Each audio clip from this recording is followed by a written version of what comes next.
Welcome to Homicide Life on the Set, a podcast about the Emmy Award-winning television show Homicide Life on the Street, with myself, Chris Carr, and Susan Ingram.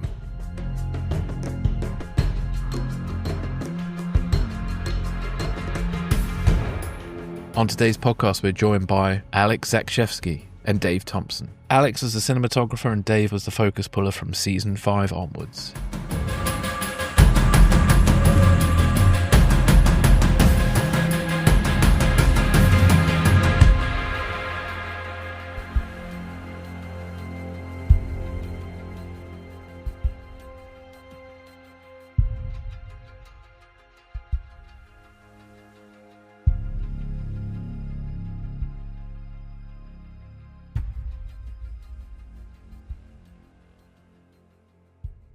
Hello, everybody, and welcome back to the podcast. Today we have Alex Zakrzewski and Dave Thompson, and we have a really interesting discussion with them about their work on Homicide in the camera department. But before we go into that, Susan, how are you? Yeah, good. This was a really fun conversation, and it was great, as usual, to hear their origin stories. Of course, I knew most of Dave's origin story. I didn't know as much of his next levels, what he did after Homicide, which is really interesting when we get into that, and also both of their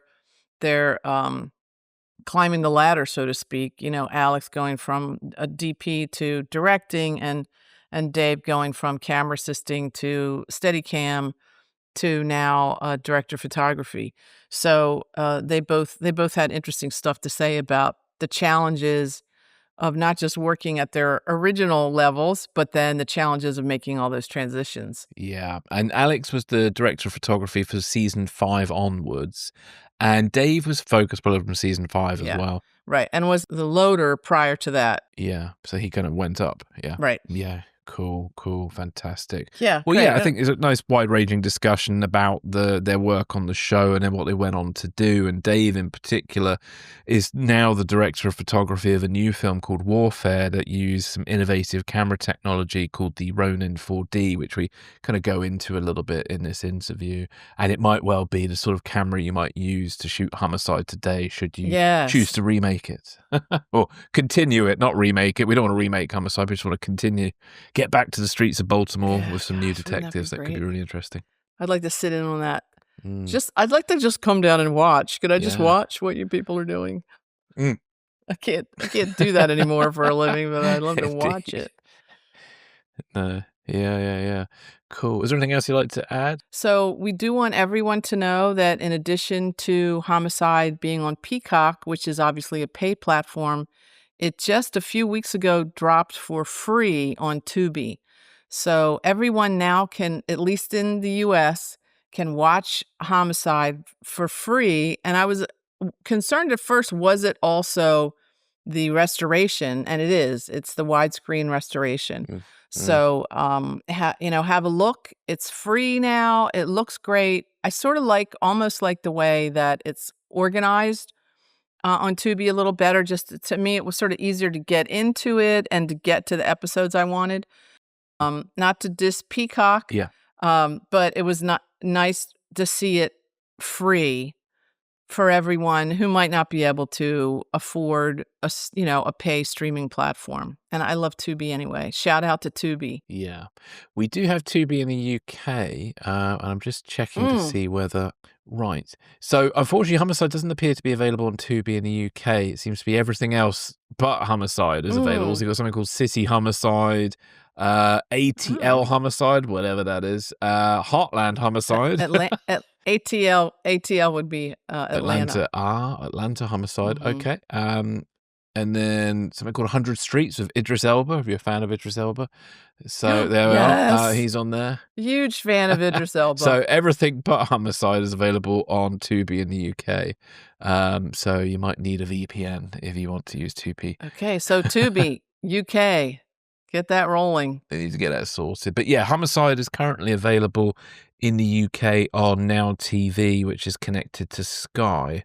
So if you have Sky TV, you can watch Homicide that way. So that's at the moment, as far as I know, the only way to watch Homicide in the UK on the restoration. And is that a satellite or a streaming network or What is Sky? Yeah, Sky's traditionally a satellite network. Their business model's probably been challenged a little bit by streaming, but they specialize in sports and stuff, and they sort of dominate the sports market in the UK. So you have to have quite do packages with movies, sport, and various other things. So so Sky's the place to go to for that. Not the cheapest place, but then you can get just Now TV, and I think it's like $9.99 a month, and you can just stream that off your television without a Sky subscription. Also, you can get The Wire on Now TV and all HBO content. So I don't know whether Oz is on there, but certainly other HBO shows are on there from the David Simon catalogue. So in some ways, Now TV kind of makes sense in the UK for Homicide to be placed there. Interesting. Yeah, I think here all the HBO is on Max. Going back to being called HBO, I hear. Is it really? Oh, funny. Yeah.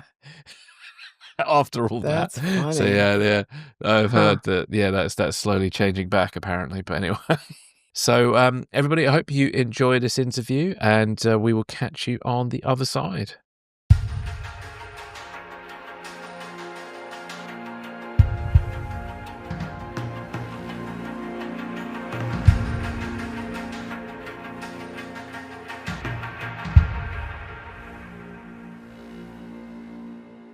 Alex and Dave, welcome to Homicide Life on the Set. How are you both doing? Thanks for having us. I'm good. You, Dave? I'm very good. Very good. Thanks for having us. And Dave's on location today at Susan's house, or Susan's studio. Yeah, Dave's at the old homestead. And Alex, we thought was going to be in New York, is in LA. So thank you for getting up early. We appreciate that.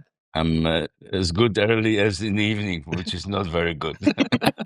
And you look fabulous. I haven't seen you in 30 years. It's great to see you. It's really, Holy it's really shit, nice. that Holy long. shit, exactly. Well, 19. So I guess 99 would have been, how many is that? 26 years. Still like 30. Right. Still handsome. Exactly. Yeah, still handsome. Yeah, very much. Are you working on a film out there? What are you doing out there? I live here. Oh, you didn't tell me that. He lives there. Okay. Do you also live on the East Coast sometimes too? Yeah, I go back and forth, yes. Yeah, it makes sense. I suppose for TV and stuff, is that quite helpful? Well, actually, there hasn't been very much in West Coast. West Coast, that's key. How are things in LA at the moment? Not very good. I hear it's like 40% down the business. So wow. Yeah, and everybody I talk to here is complaining here too that it just never picked back up again. Yeah. And it was also sad to hear Panavision in Hollywood had closed their main office, hadn't they? They've still got the one in, is it Burbank or something? Yeah. Yeah. Did you tell me that, or did you tell me that, or did you both tell me that? Yeah, I think that they closed the Hollywood office and they just moved it all over to Woodland Hills. That's yeah. There was one in Hollywood. I used to always go to Tarzana. Is that the one? Is that still open? That's the one I used to go to. Yeah, they moved it to Woodland Hills. Oh, which is right down the street. Right down the street. Anyway, it's really great to see you guys and talk to you. We have, since we started with the first person we interviewed was Jean, all along the way, we kept saying, we got to talk to Alex. We got to talk to Alex and Dave. Because obviously, Alex, you shot more episodes than Jean did. I think he might have had a couple more episodes because he directed a half a dozen. But we needed to talk to you because you'd been, the cinematographer on the show for 57 episodes, I think, something like that. So welcome, you guys. And we're just going to start with a long question. And I'll start with you, Alex.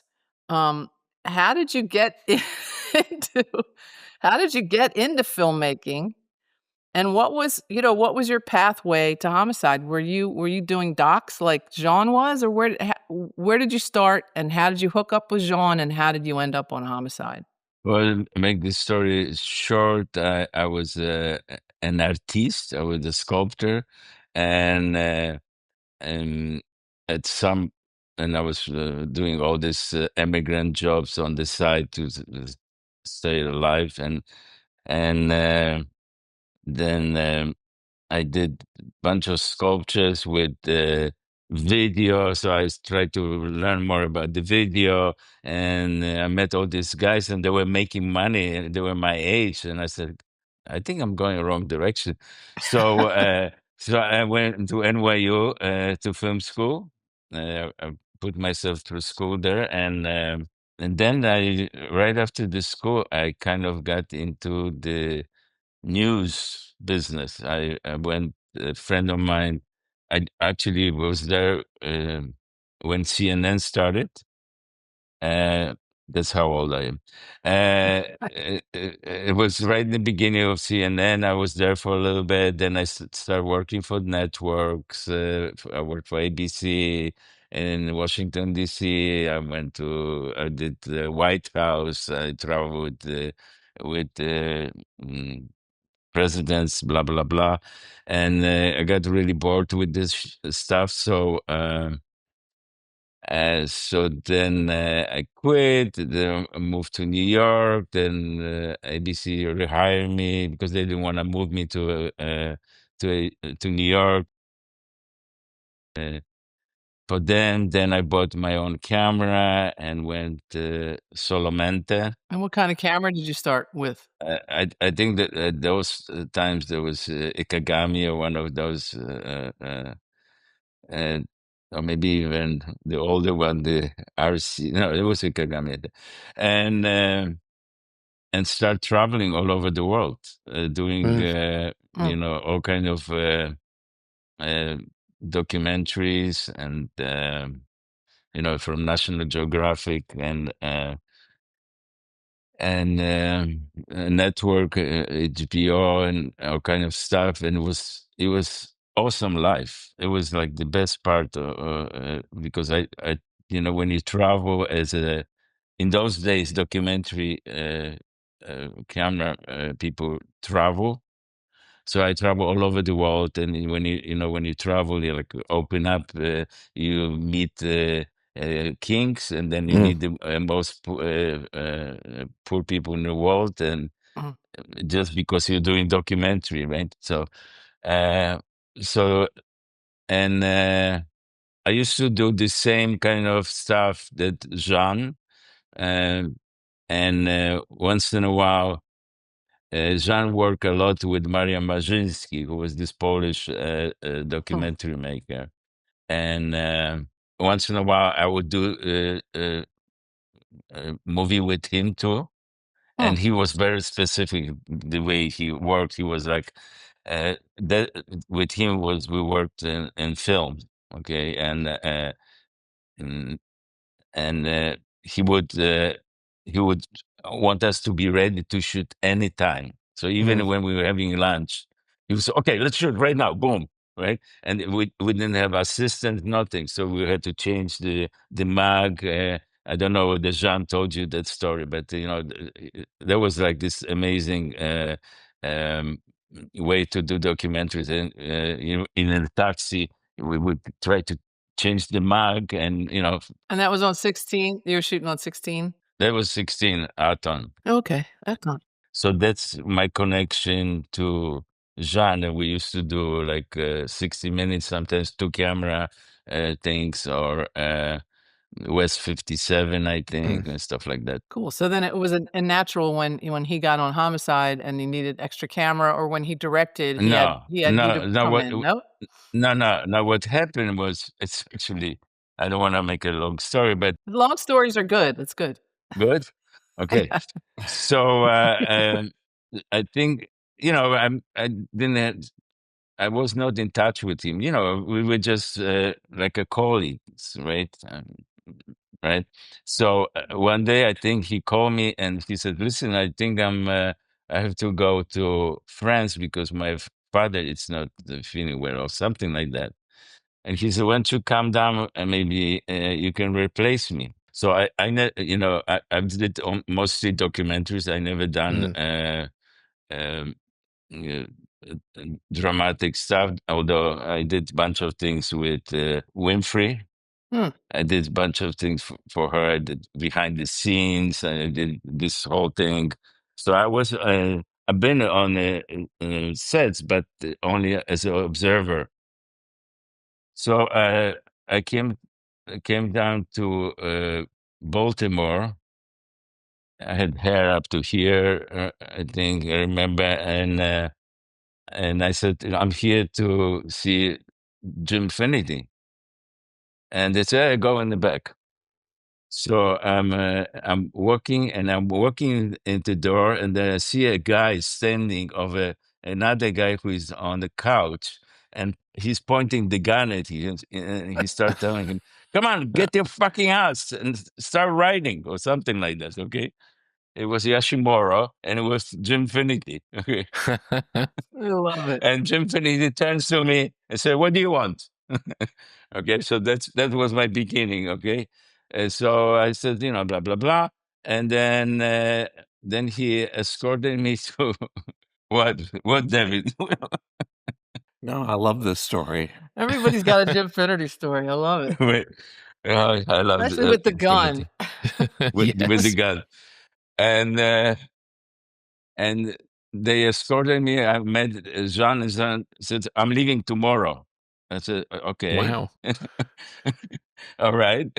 He says, "Can you do it? You can do just one episode. I'll be back," or something like that. So I I basically next day showed up.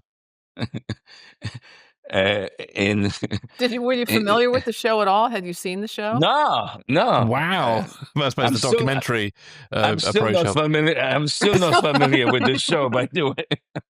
Okay. But anyway, so I basically so that evening I watched, I think, something, but I'm not sure that I did, but I think I did, right?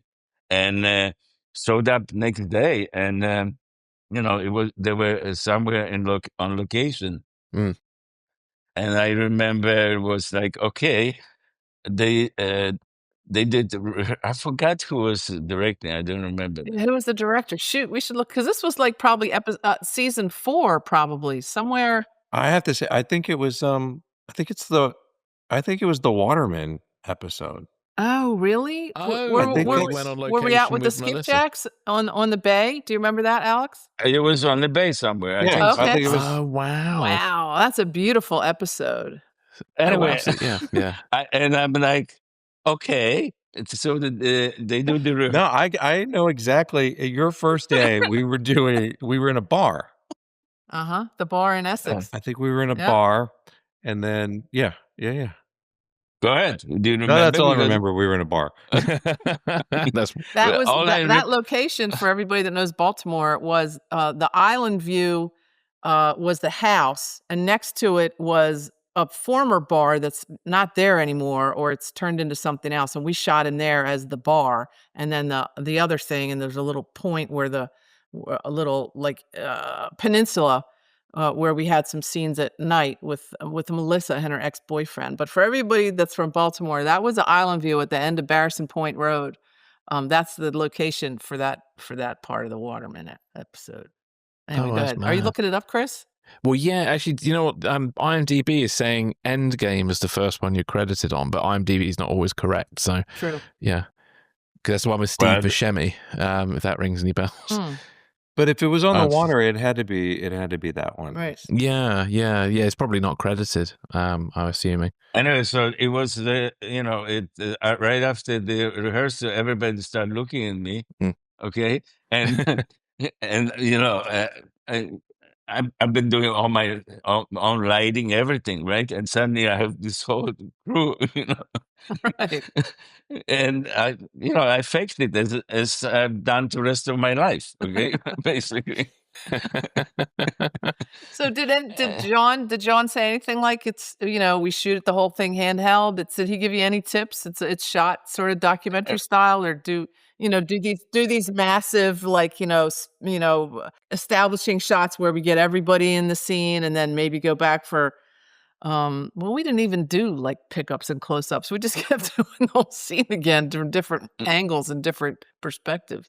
No, but I had documentary background. Perhaps I'm from Poland, so I Krzysztof Kieslowski and Andrzej Wajda, all that stuff. Those guys, John Cassavetes. So I had the same kind of. I knew what the language. It was documentary language. Okay, Mhm. so I tried to do what I thought I would do. You know, it Right. was the cover. It's all instincts. You know, for me, operating it's about instincts. You know, Mhm. so good operators have What- very good instincts, like Dave has that. You know, and There's three guys. yeah, right. You know, there are three guys, three type of operators. Ones that have instincts and are good instinctively know where to go to tell the story. There are guys who learn that stuff, okay, but it doesn't come natural, Mhm. okay, and then guys who never learn, okay. So and Understood. so for me, it was mostly instinctive, you know, how to tell the story, and that's that. On that first episode, had you even seen a script or knew what was happening or what the scenes were gonna be or Yeah, yeah. I think they gave me the script, and you know, I tried to figure out how this whole how it worked, kind of, and I've been faking ever since, as I said. Okay. You did great. Yeah, seriously. You've Yeah, done really. very well if you I don't if you remember fake I it. don't remember there being a problem at all. You did really well. Yeah, I remember you're being very, affable and easy to get along with and fit right in with our crazy crew, so it was good. It was good. What? Yeah. Yeah, except for when you get uptight, but then you just get quiet when you get uptight, right? So Dave, so tell us I know some of your origin story, so tell us how why you It's got into film, where it started, and how you ended up on Homicide. He's thinking. it's not quite as interesting a story as Alex's. I got into film because of Susan. Susan was teaching at the college I was going to, and Oh, I didn't know that. she sparked the whole drive to get into the film business. Ah. And yeah, we did a couple jobs together as I was her camera PA on commercials and stuff locally. And then I think I dragged you onto the set of Serial Mom. Was that the I think first time you so. were on a feature? I Probably. think I Yeah, I dragged you over there. visited Serial Mom and met Boots and Tom Lappin and a couple other people. And then I think my next jump was Gettysburg. I think it was Oh, right. Yeah, I you was the guys were camera. on Gettysburg before me, I think. Yeah, I was the camera PA on Gettysburg, Right. And then and I came in the then last month. learned everything That was from so those guys that and was gals. so fun. And That was Case Van Ostrom. Were you on the A unit? yeah, That was Case Van Ostrom, who was a lot of fun to work with. David Harp was the first assistant. Who was the operator? Was it Chris? No, case operated, Case did. Right. Chris and was the B then unit, I guess. yeah, and then just sort of piddled along as an assistant loader, and then I think you were on. Then Lonesome Dove. There was Lonesome Dove We did Lonesome before, Dove, and I went out there um, for a month. At some point, and then you were doing whatever season. yeah, I came in on so their loader left after season 1, and I came in on season 2 with Tom Lappin as the second and Boots as the first, and Jean, of course, came in on season 2 as the camera. And then, when Tom left and I haven't really pinpointed at what point Tom left. Was it season 3 or was it in the middle of season 2? I think maybe season 3, then I bumped up to second and brought We can text Tom by now. look, he knows everyone still because he kept working and then I didn't. I didn't work after I quit Homicide, that was it. I never worked in the business again, Alex. That was it. Really? I got into Wow. journalism after that, and I've been a reporter for 30 years since then, or 20 something years. But yeah, so you came on as the loader. Right, I uh, was on the loader on season Was that 4, 3 or 4? probably Mm. 4. Right, and then you bumped up to first. Right. We would go back and forth a little bit. Like when you came in, Alex, sometimes I would bump up with you, and then when you were doing external jobs, sometimes Dave would go with you to do external stuff. And I guess that's when we had Todd for a Right. while, right? And then Dave bumped up to first in season 6 when you came in permanently, Alex, and I was the second. And I guess at that point, and then Todd was a loader Right. at that point. Yeah. But in between, Alex and I forgot all about this. Do you remember we used to go and do documentaries? You used to drag me out on documentaries. We did a couple. We did one like um, I know we traveled all over the Midwest. It was Oh, some I think PBS. For Joe Berlinger, maybe. That's No, what well, we. that was another thing we did. We went and did what was that? That was the not Pat the the guys down in, was it Memphis that Yeah, the guy went to that. yeah, they were wrongfully imprisoned for the murder of the girl. Right. Not Path to Paradise. It was something else. It was Path to Paradise was the the bombing in New York, wasn't right, that that what Jean that did. Jean did? Yeah. But there was No, something else. it was Joe Berlinger, It was whatever Joe. Yeah, his famous documentary that yeah. that's what made I him. have I to look it forgot up what it now. was. I can't stand it. We got look it up.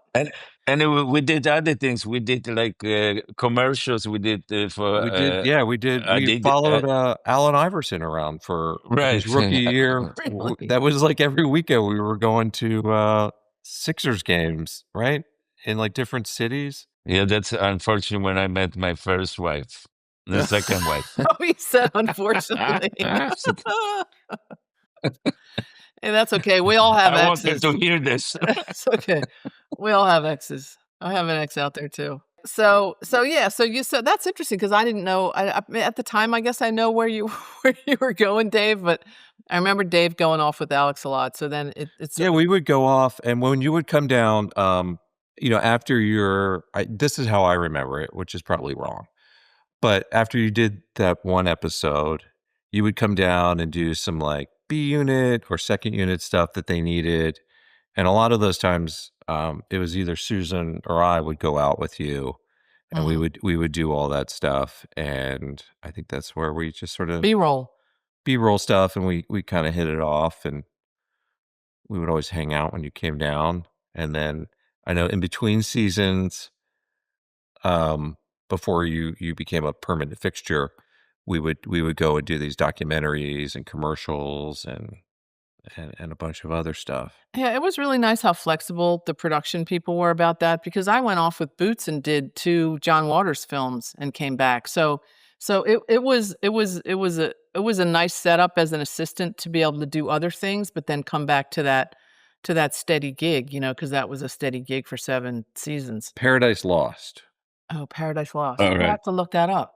So Alex told us what his first experience was. Do you remember coming on the set? Was it weird? Was it weird? Obviously, if you'd been doing other things, um, did it have, like Boots talked about coming on the show and having really no experience, working on a dramatic television show or a dramatic film with somebody who's hand holding the camera, except for the fact that he worked with John Alonzo, Mr. Macho. I'm gonna, hold the camera, the 1,000-foot mag on a Panaflex, and a zoom lens, and so he saw that in action on what was it, Robert Townsend, is that his name, movie that was in town?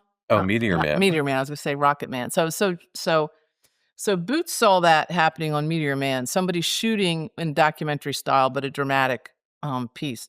Did it was it weird coming on the show, or were you just in the dark room so much it didn't matter, or what were your first experiences on it? I think my first experience, well, it was definitely a sort of eye opening. I think, because at that point I'd done my limited experience in the industry as a loader, and as a second was on sort of bigger scale, dollies, and it was the it was a very set way that it was done. You do the wide shot, you start lighting for the close ups, you move in, and it was it was very freeform, very doc style, which I had never really seen as at 20, whatever I was, 24 at that time. My experience was very limited. It was more on the bigger sort of feature side of it. Right.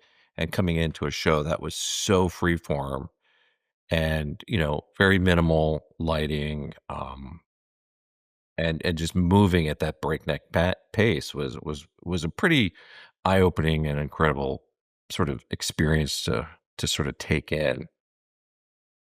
Yeah, I was watching, and I'm skipping ahead a little bit, but I was watching, Fallen Heroes, Alex, which is the two-part that Catherine Bigelow directed where the squadron gets shot up, and I'm watching it, and I'm, like, saying out loud to myself, I'm laying in bed watching, I'm going, "How the hell did we do that?"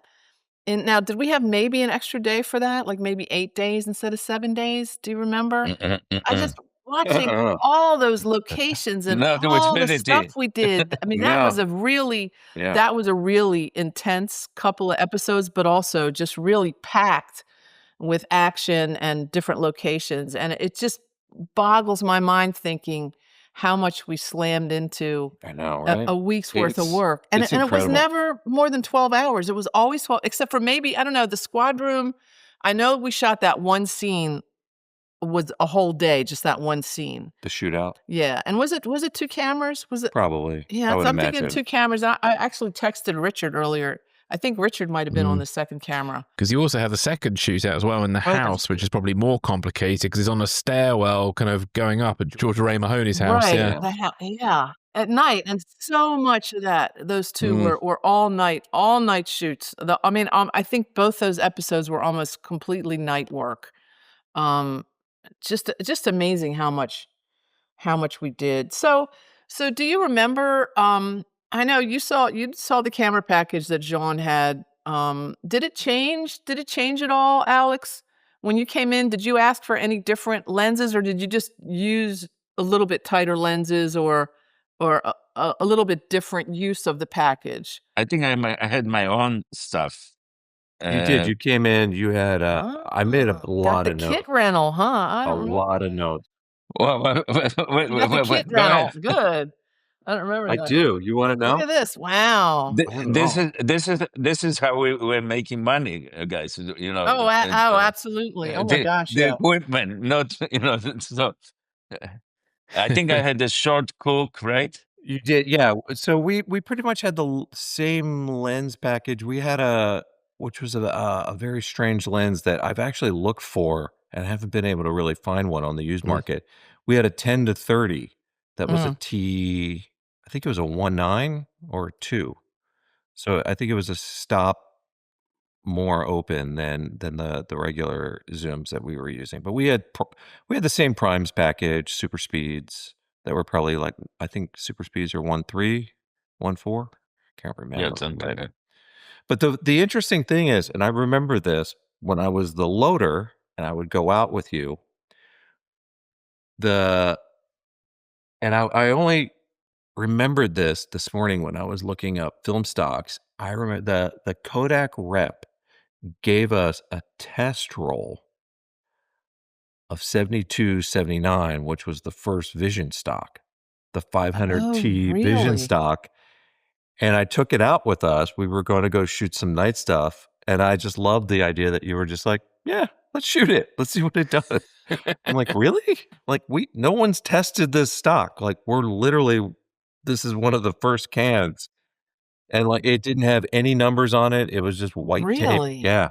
The Kodak rep came Wow. down, and they gave us this because I was the loader, they gave us this test roll, and you were like, "Yeah, let's stick it in, see what happened." No one ever said anything. It just went through the lab, came back, and then the seasons that you were the primary DP, we shot, 79. That test stock had hit the market, and that was the first Vision 500 stock, and you rated it at 400.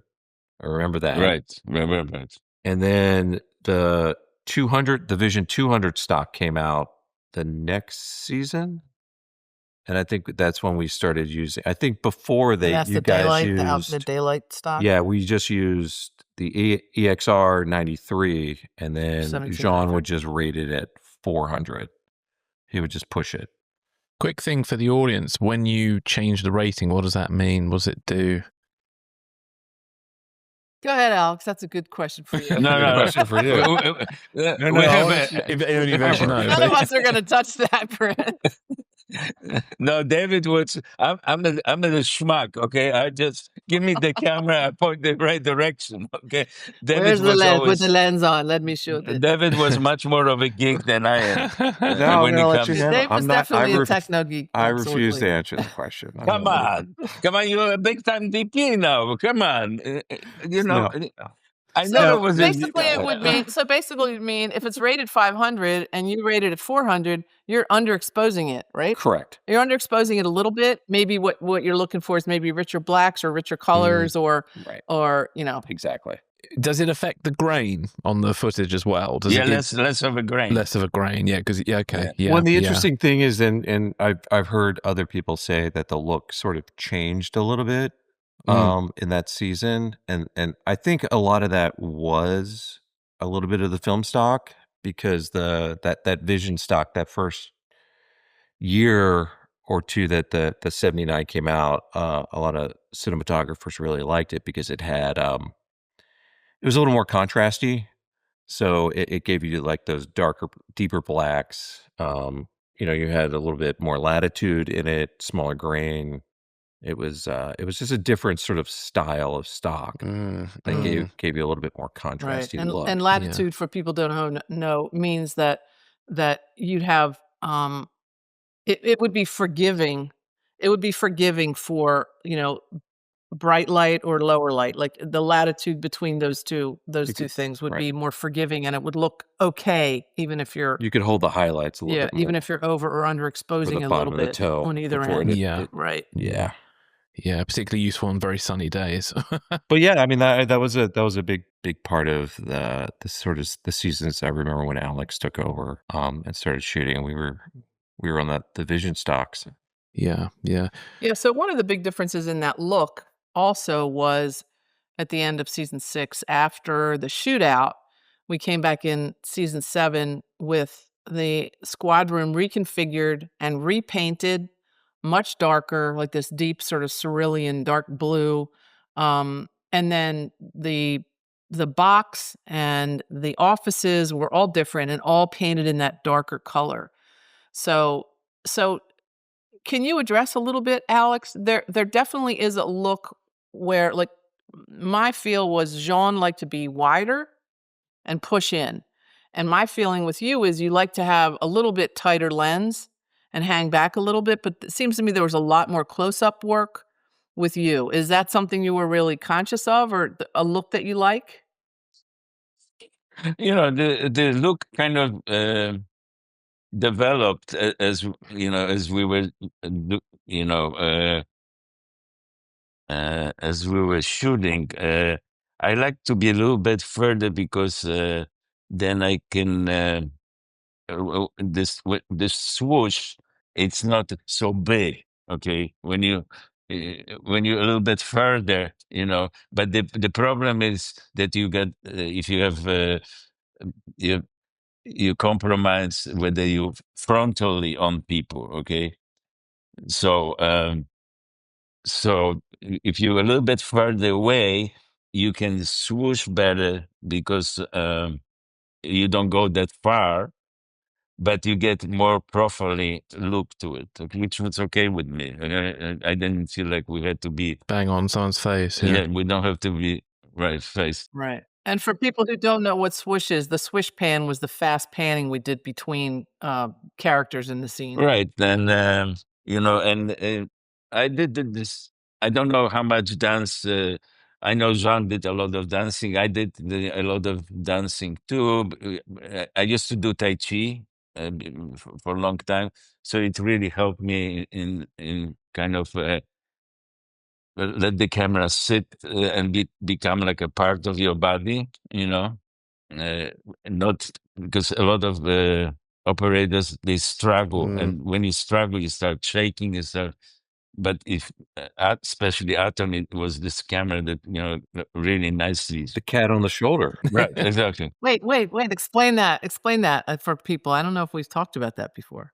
Well, that's sort of the what the Aton camera was known for, was that it just was so perfectly balanced. They called it like their sort of I think it was a marketing thing that they would call it. They would say it's like the cat on the shoulder. It just sort of sits there always on your shoulder, and it's perfectly balanced. It doesn't really fall off like a cat. Seems very French. Yeah. Let's get my cat. Come here, Maine. Let's try that. Let's try that with my 18-pound cat. See how we like it.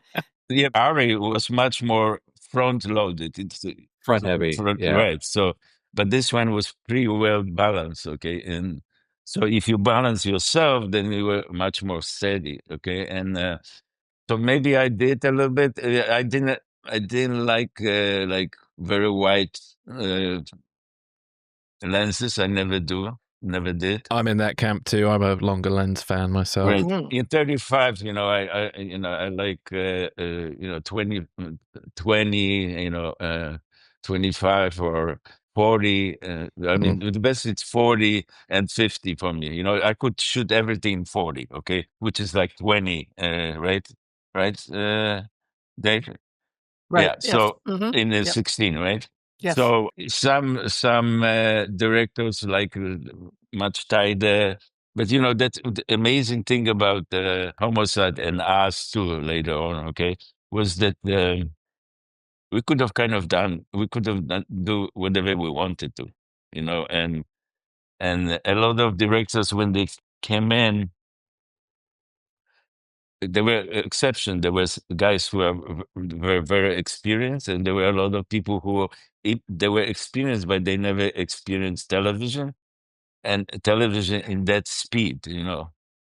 Because it's overwhelming the speed. You do like 7, 8, 9 pages a day, right? And 12 hours always with Finity was. No matter what, it was. We used to love it. The Affinity would come like 5 minutes before and just do this thing with his watch, pointing at his watch, which was Tapping on the wall. upset. It was facing the It was on his inside of his wrist. Yeah. right, and he would just point at that, and that was it. Okay, and no matter where you are, you had to cut off. Okay. Even if you were in the middle of the scene. Okay, lights out, boom. Wow. So Right.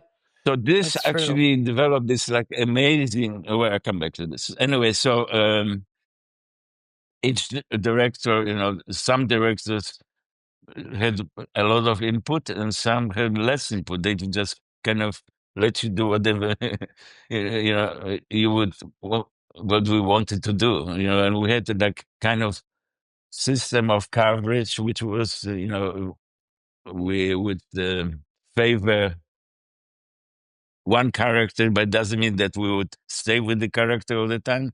We'd connect to another character, and then we would do vice versa, and then we would do it a little bit wide, the same coverage wider, or however, So some directors wanted, some tired things, and if we liked it, we used it in the next episode. So it kind of was evolving. I just had a very random question. I was noticed on is it Prison Riot, the second after the two-parter of season 5, you were using quite a lot of Dutch angles, and Jean was telling us he got told off by Tom for using Dutch angles. I was wondering if you got told off for using Dutch tilts. Well, with Tom, it's we have Tom didn't like certain things, right? And but sometimes you can do it, and so we would like test it, okay? Then we do it, and nothing came back, okay? Right, and Right. so yeah. Yeah, back to the directors who came in, and some could go with the flow and some couldn't. Chris and I were talking to Ted Bogosian and Richard Chisholm, who shot the documentary Anatomy of a Homicide: Life on the Street when we were doing the subway episode. Made you famous. The documentary guys. And one thing I brought up then, and I said then it was a Tom and Barry question, but they insisted, their mission was for all the directors to be feature film directors. And I also often wondered, like, what was the point of that? Because like you just said, when they came in, they're coming to a situation completely shot 180-degree opposite from the way a feature film is shot.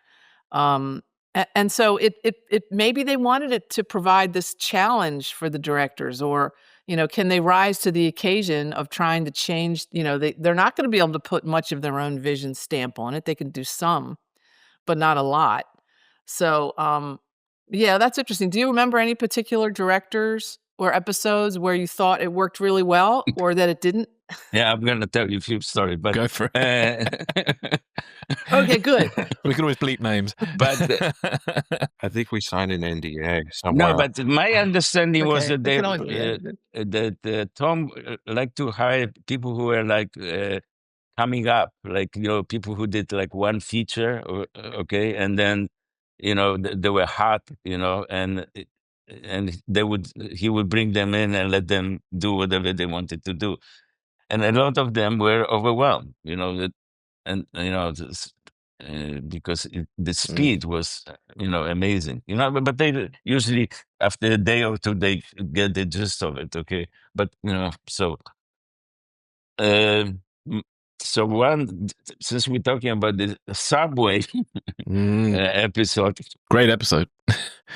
so Gary Fleeder, who was the director of it, came in, and he was one of those guys. I think he did one feature Kiss the or Girls something, right? I think that was with but I Morgan might be. Freeman. Yeah. Am I correct, Dave? Yeah, so he had done one Yes. feature Right, that he was hot from that feature. Yes, That absolutely. was it.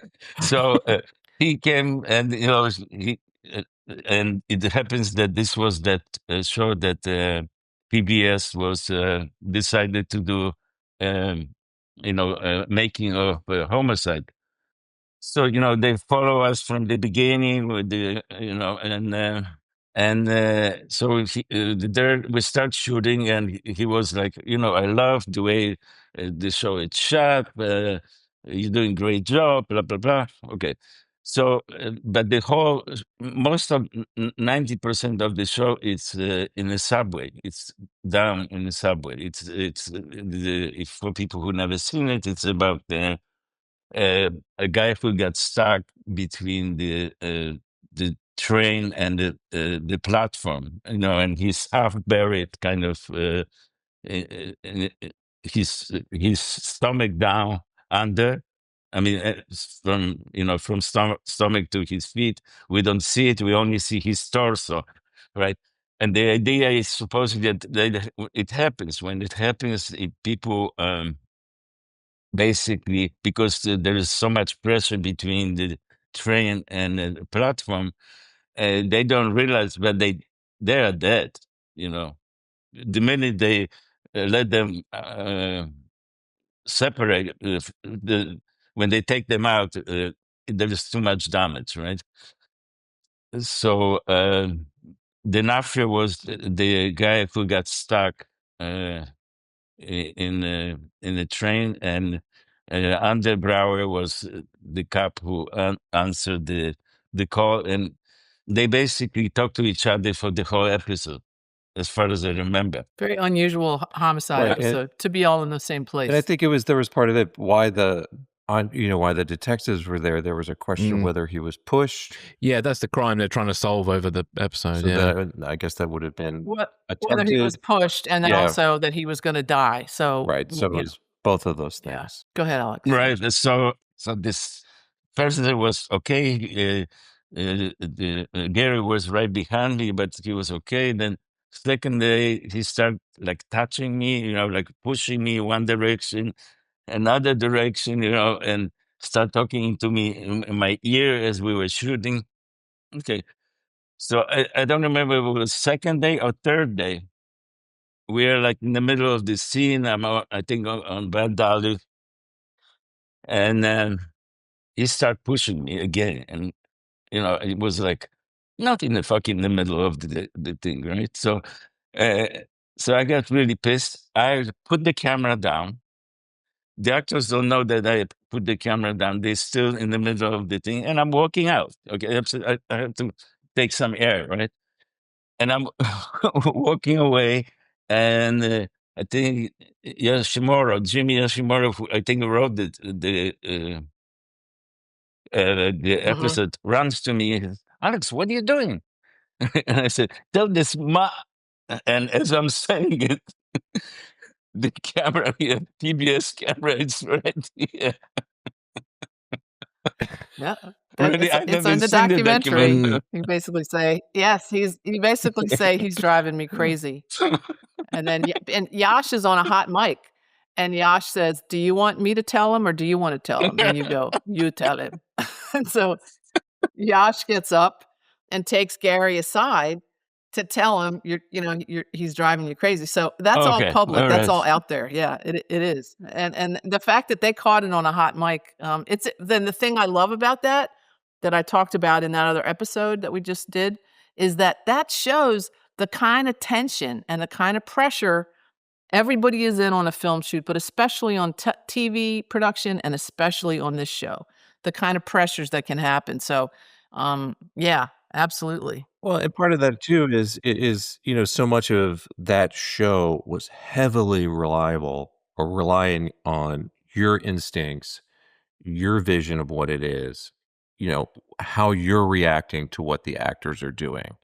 And to have another party coming in and disrupting your flow almost and being in your ear. Because, being your assistant and being right there is, I knew, because you always wore contact, just like Jean, and all the other operators would do when they came in. But there was something about like you would go into that zone and you would just do it. And to have somebody like sort of pushing and pulling you and telling you to go do something else when you're trying to get in sync with these actors that are, especially on that episode, the highs and lows of which, Vincent and Andre were sort of riding. They were like playing off each other and trying to find it, and you're trying to react to that, to have somebody else sort of tugging you around. It's going against everything that's in your being and your instinctual power to like, do what you want to do and follow the story. And that was the most important part of that. And that was sort of, I think, a little bit of that sort of headbutting. Yeah, and like you talked about earlier, your instinct. You're following your instinct. So you can't have somebody interrupting, the instinct because you know how. And also, what an incredibly tense situation because Vince D'Onofrio, who gave an amazing performance, was not happy through most of that. He was very uncomfortable. It was just a very difficult situation. He'd come in It's with all those. nights, right? It was night. It was all night. It was really hot because it was like July or August. And, he'd only come in it'd been, cast like 3 days earlier, so he had very little time to prepare.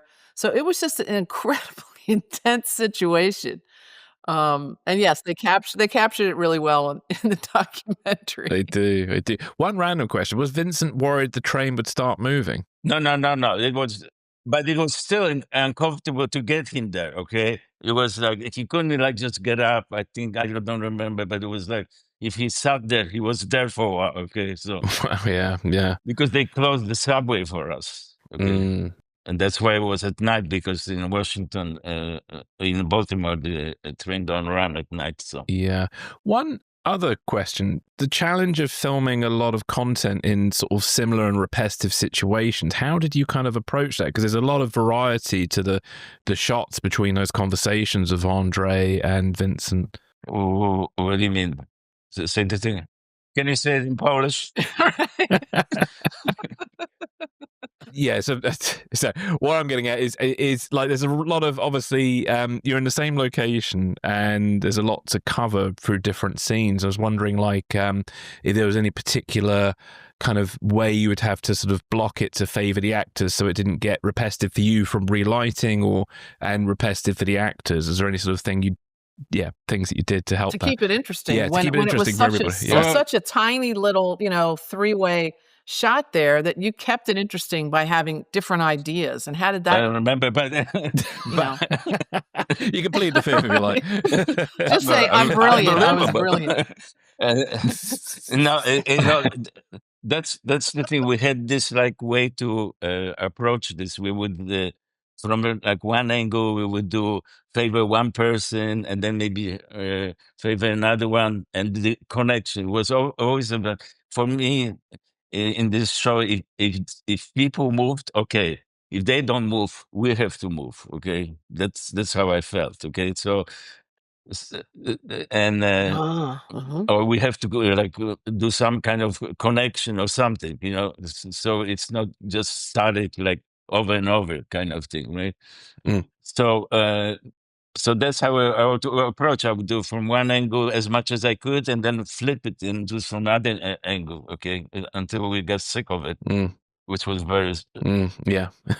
Well, you would, from what I remember, just being there, you know, with you, a lot of it was you were so good at just sort of following the dialogue back and forth, and then you would do a pass where you would go opposite of the right. dialogue. So when they took it into the edit, it would all sort of cut right in.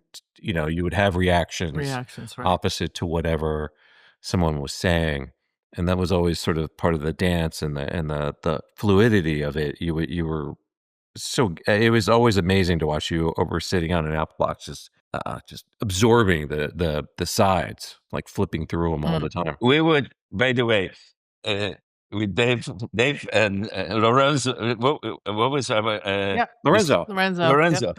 We would do this dance all the time, and to keep ourselves interested, we would always. I would say, okay, we're gonna cover this and that and this, and then I would do opposite. Okay, and David would be motherfucker. But David was amazing. I just, you know, he would always hit the focus, even if I totally surprised him, and I'm surprised him most of the time. Okay, just to keep him going, Interested. you know, interested. yeah. Otherwise, he would fall asleep.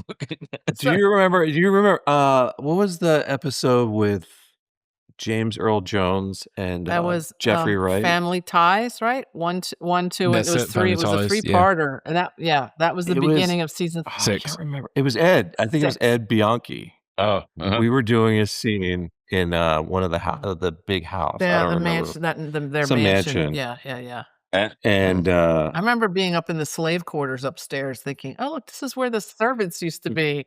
That's where we were hiding out in between shots." Go ahead, son. but it was some like 7-page scene or something we were doing, and it was like 6 different people. I don't know if you remember this. And I remember Ed going, "What are you guys doing?" And you and I looked at each other and you were like, "I have no idea how I'm gonna figure this out." And I'm like, "I got an idea. What I'll do is I'll put all the different people on your back, and whenever I'll read the sides, and I'll just press you on the back, and you just pan to that person in the circle." Wow, what scene was it? Because there was a lot of like just talking to the I family. don't remember. I'd have to. I'll figure it out. But and Ed was like, after we did the first take, and you like hit it perfectly. He's like, "What are you guys doing?" I'm like, I love that. So you'd have like zones on your back, and he'd Yeah. like punch it like a button. And then Oh, you that's just Go to hilarious. James Earl Jones. Yep. Go to what's her name, the wife. Oh, sorry, I shouldn't say what's her name. Jeffrey and Jeffrey. What's the other guy was in? Jeffrey Wright. Oh Jeffrey my God, Wright. Jeffrey Wright. Yeah, so young. So as many well. good Brilliant. people in that show. Amazing. So that's a good jumping off point. Talking about Subway and how difficult that was, but also things like that. Talk about how challenging it was as a camera assistant with Alex. with Alex, but also because the style Never did challenging. the style did change a little bit. So we're talking about little tighter lenses, which can have be a little touchier with focus. You have less of a depth of field. Talk about that, the challenge as the assistant with the roving camera with a little bit tighter lens and maybe even lower light levels. I was just hanging on for dear life the whole time. He was amazing. You couldn't surprise him. He was like I didn't even had to think about it. Okay, he always was there, and never. That's another thing about Homicide, right? We didn't have markings really. You know, sometimes we did it, but very rarely, and they hardly ever hit it. Okay, so and then I was moving. So whatever Dave was really, it's a miracle that he could do it because No, the focus pullers. It was a challenge. It was a challenging show, And it was probably at that time, besides like Law and Order, one of the only real handheld shows. Like handheld hadn't really come into fashion the Law way and it is Order. now. Law and Order was handheld? Yeah. And then it went sort of Steadicam, I think, as well. But yeah, Oh, really? yeah. Huh. Yeah, the original, the mothership, But because they would come down and we Well, would we do would do the we crossover. did the crossover episodes. Yeah, yeah, Yeah. yeah, yeah. right, so Yeah. that's what I'm saying. How difficult for him was to do that. Okay, uh, because both the subjects are moving. Okay, and so usually Everybody was moving. everyone's moving, right? And then on top of it, I was always fucking with him. Okay, by surprising him, and it became like, and not only him but Lorenzo too, because we would before the shot I would Mm. say, okay, we're gonna cover this favor, this one, this one, this one, and then I would do everything else. So Well, you get into yeah, but that was all part of it though, because you could lay out a plan, but depending on where the actors are gonna go or what you wanna react to instinctively, like, that was the freedom of that show and the way it was lit, the way it was blocked, and it allowed you that kind of sort of open field to do whatever you wanted. And also just having to think on your feet as a first assistant on that show. I know Boots, when we had him on, talked about, he had come in pretty fresh. Also not being experienced with a moving camera where you didn't do marks and you didn't have time to like mark everything off and write everything on the lens. That he just, you teach yourself over and over again. Like, so it's not like what's the mark on the floor. It's like from here to the close side of the desk, and then how far is it from here to the far side of the desk, and how far is it from here to the door, and you just teach yourself over and over all those lengths, and that you eventually have a good eye for distance when you're not able to write anything down or make marks on anything. It's just getting used Right. to looking at distance on the fly, which I think is something that I say over and over again, because I don't think anybody outside of the film industry or even outside of our department understands that skill. I just don't think anybody gets it unless you have to do it. Right? But I just say also, sometimes I would always take this sort of bird's eye view and always like step back, and I would always think, this must to an outside person, this looks like a bunch of crazy people running around. There's a guy, the boom guy's running around. There's the operator or the DP running around. There's this other guy following around. Then there's a guy with a light on a stick running around as well, and everybody's trying to get out of everybody's way. But then, the if you did the Homicide swish pan over to the Video Village, you would have people just not only the writers, but the director, everybody would be so engrossed in what was happening on the monitor. But the other side of that monitor was just almost chaos, but beautiful chaos, Mm. right? Yeah, and the thing that was great about that show was that I worked on shows with cameramen who could be really nasty. And you guys, because it was so free form, if you all tripped over each other, and Jean said this, and Lorenzo said this when we had him on, everybody would start laughing and just go, "Okay, let's do it again." It wouldn't become this sort of horrible, tense situation because the show had that really sort of looseness that I think translated, and that if you didn't have some of that in your personality, you couldn't survive on that show. And that part of it that made it so memorable is that, for the crew, is because it was fun. It was fun, and the people at the top made it fun, like you and Jean. The attitude of playfulness and being able to roll with the punches, and like you said, I'm gonna do this, this, and this, and then do it the opposite just for the fun of it. Um, it was just a great atmosphere to be in, and I think that you and John really helped on the set to make it, uh, a more enjoyable experience. It could have been an incredibly terrifically tense and unenjoyable experience, and you guys really made it Well, fun. it was part of it was the actors were amazing, and they all were friends. They were like because we all were on location. I think the none of them were from there, so we hang around afterwards. And Tom, and it was it was a very special show that this and us, and I've done many shows afterwards, and none of them, and plus it felt we were a network show, but it was kind of not networky. Okay, it was spaghetti uh, company. Spaghetti cop show instead of a spaghetti western. Right? It was right. Really, it was. Like I remember. I'm not just gonna jump for a second, but I remember when I went first time to West Coast and drove into Warner Brothers. I said, "Shit, this is a business." Right. Right. Yeah. Those. Yeah, I worked on a lot of those big studios, the studio lots, and then that's it. Yeah, it's like a whole different animal, right? Yeah, A totally. totally different animal to work on. Yeah, it's funny. Well, it was like this. It was almost like a counterculture show, right? You had these. It was such an isolated. We were kind of down in Baltimore. You know, the studio NBC Mhm. didn't really. I mean, they paid attention to it, but it was just sort of there. It just was. It did its thing, and it did it well. And it was really different to have, the producers like Tom, and then the writers that became producers, and then the writers, and have them on the set.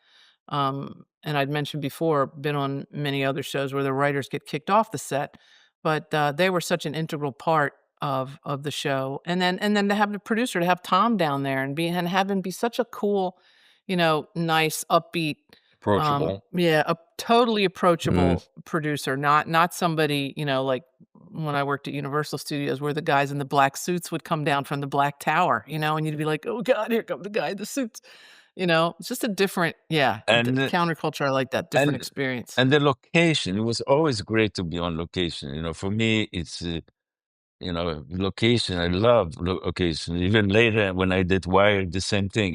It's just Baltimore was really a very cool place to shoot, and very very visually uh, uh, Mhm. interesting and to shoot. Best backlot, Yeah. right? Excellent. Are there any other episodes apart from Subway that kind of stand out in your mind? Because there were some quite big episodes like Hostage Part 1 and 2 and Fallen Heroes that we sort of touched upon, and Shades of Grey, which had the kind of mini riot around the bus. So was there anything that sort of stood out for you as a challenge, or that you really were very proud of, or just enjoyed the episode? I'm terrible because I don't remember.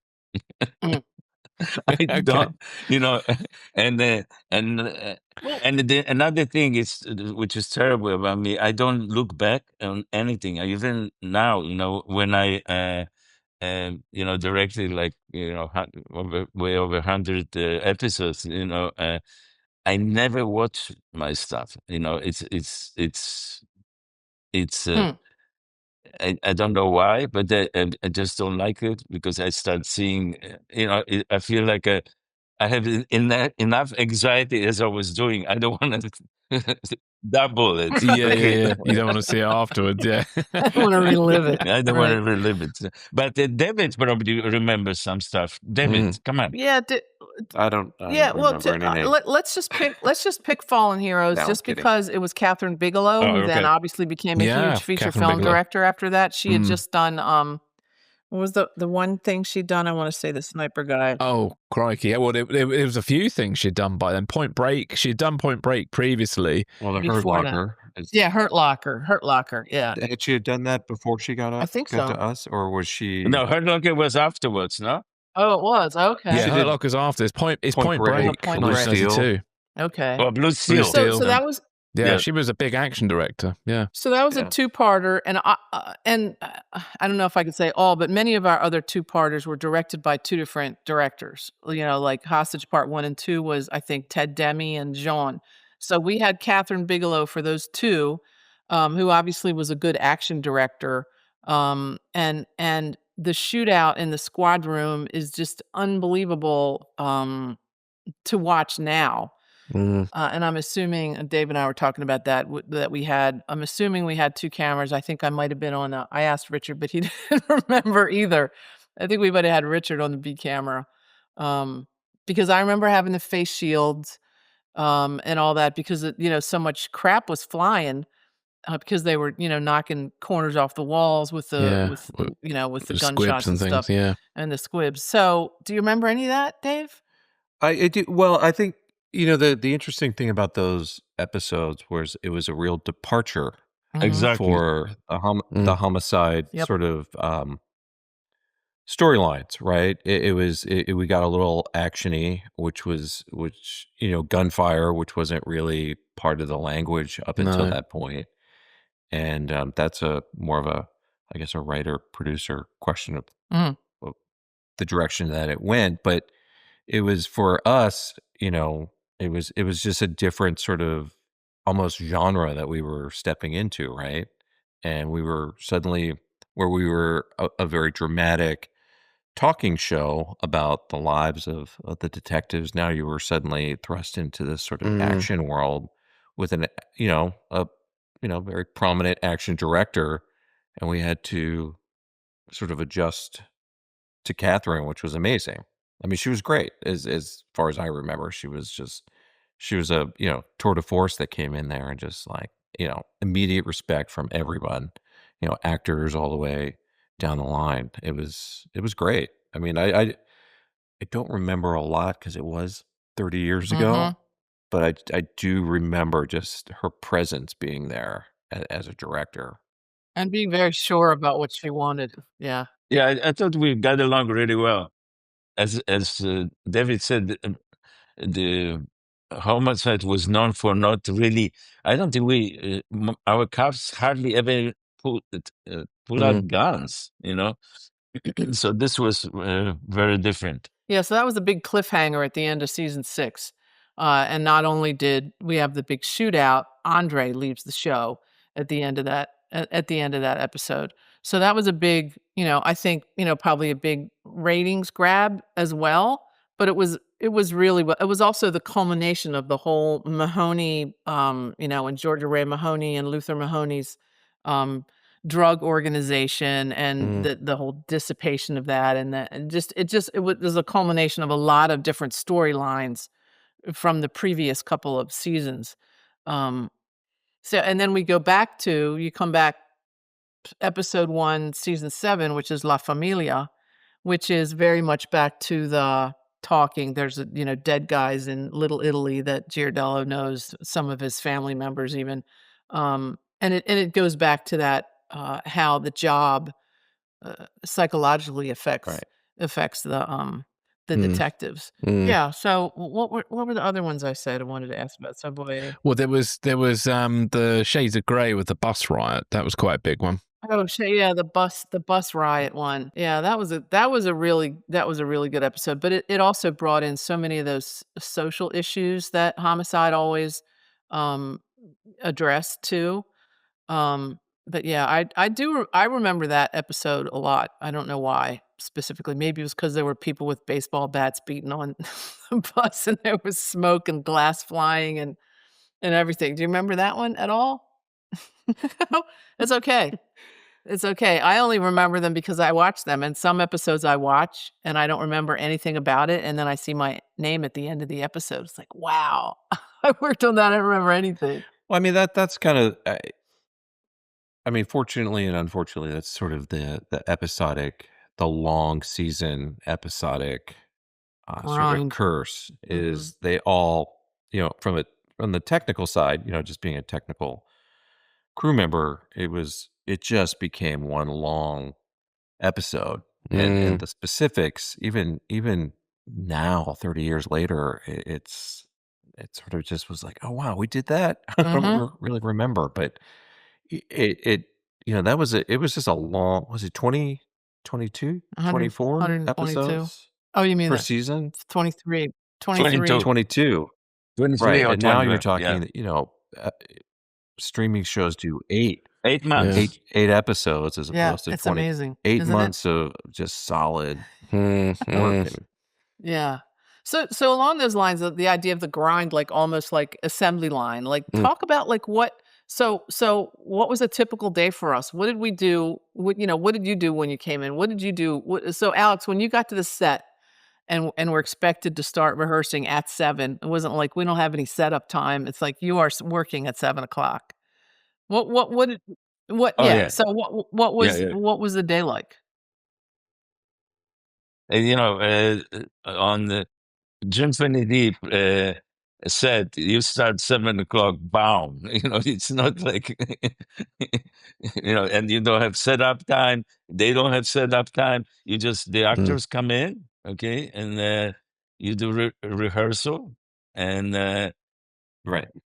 sometimes you do second rehearsal, but first you do read through, okay, like every other place, read through. Then you did the little rehearsal. Maybe you had a conversation. Maybe you should go from here to here if it's do a little bit adjustment if you can. Sometimes you didn't.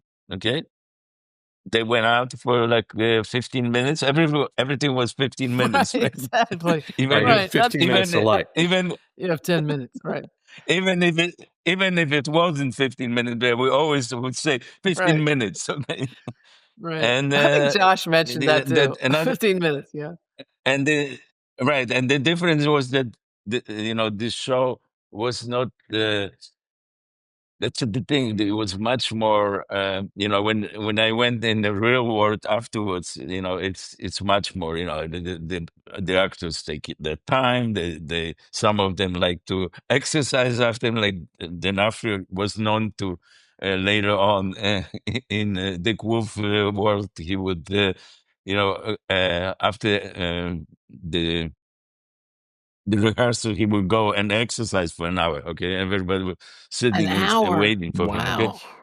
yeah. But anyway, but every then other shows have big stars and they take a long time makeup. Everything was like It was fast. It boom, was boom, fast. boom. Everything I was mean, you were fast. in it. You were in at 7, and you would just go, go, And go. when Like literally, just were we you would. shooting within a half an hour? Within Oh, faster than that. within Oh, a Faster definitely. than that. It Yes. Wow, was wow. literally just deciding what film stock you wanted to use. slap the mag on the camera, Taking your turn it meter, on. And setting the boom. meter, and then going, Hey, okay, Lorenzo, plug in your mic. right. Let's Where do you want to be? right. I don't know. 2.8 sounds good. Let's go.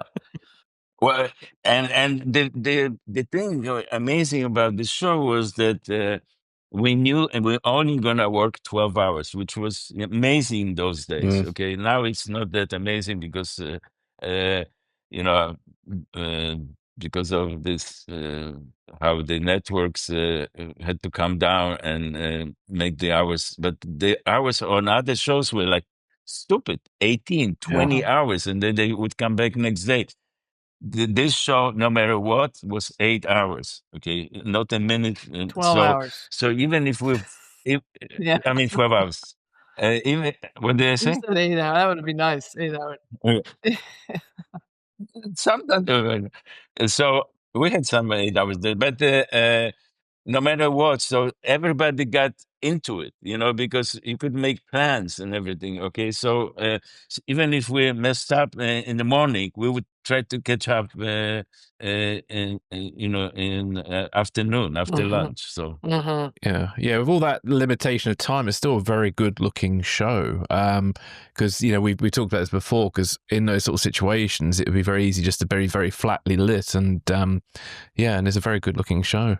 Yeah, I worked on some shows where after the cameraman I worked with, somebody else came in, and it would just be this horrible flat, blasted TV lighting where everything was flat and white, and there's just like shoot everything. It was really ugly, and that's the Homicide never looked like that. Never looked like that.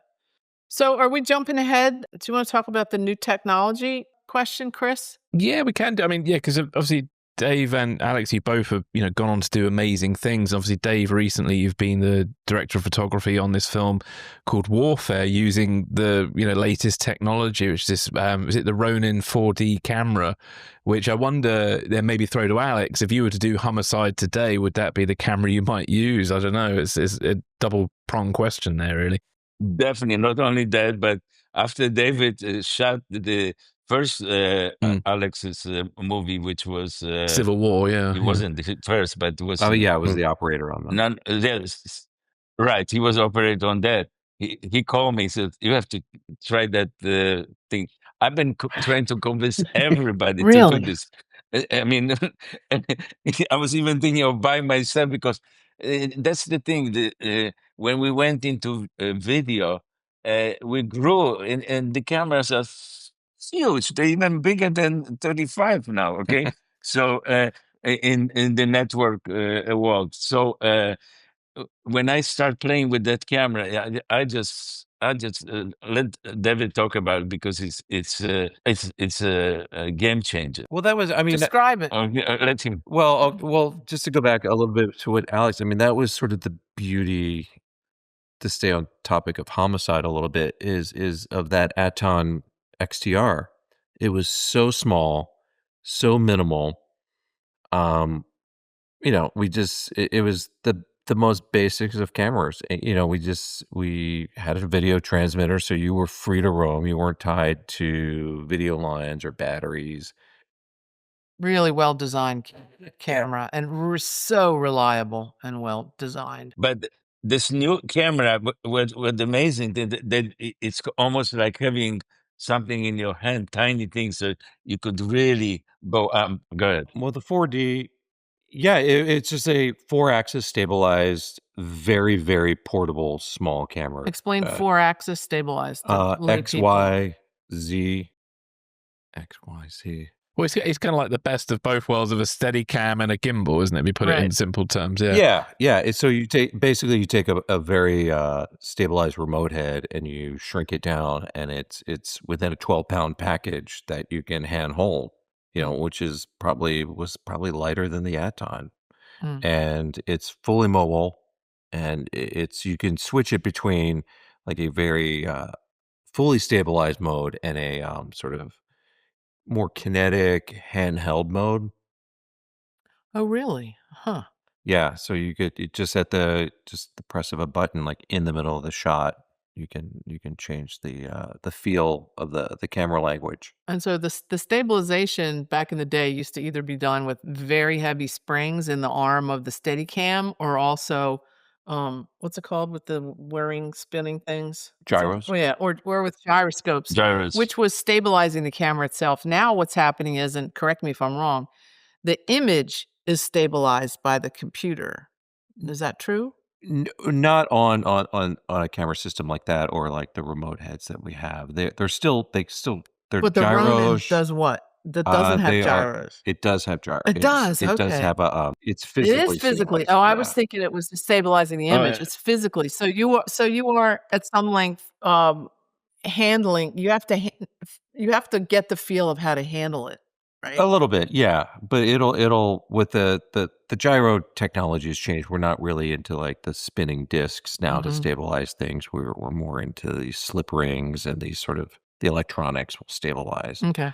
the physical cage that it's in. And how big is it? It's tiny.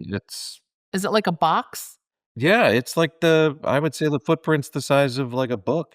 And then what kind of lenses? Are you putting lenses on the front, or does it do its own thing with the No, it's you have make its own lens picture? I don't know. no, it's separate lenses. You actually on your show you had them done for you, Right. because so talk about that. For the Warfare, we had Panavision actually made lenses for us.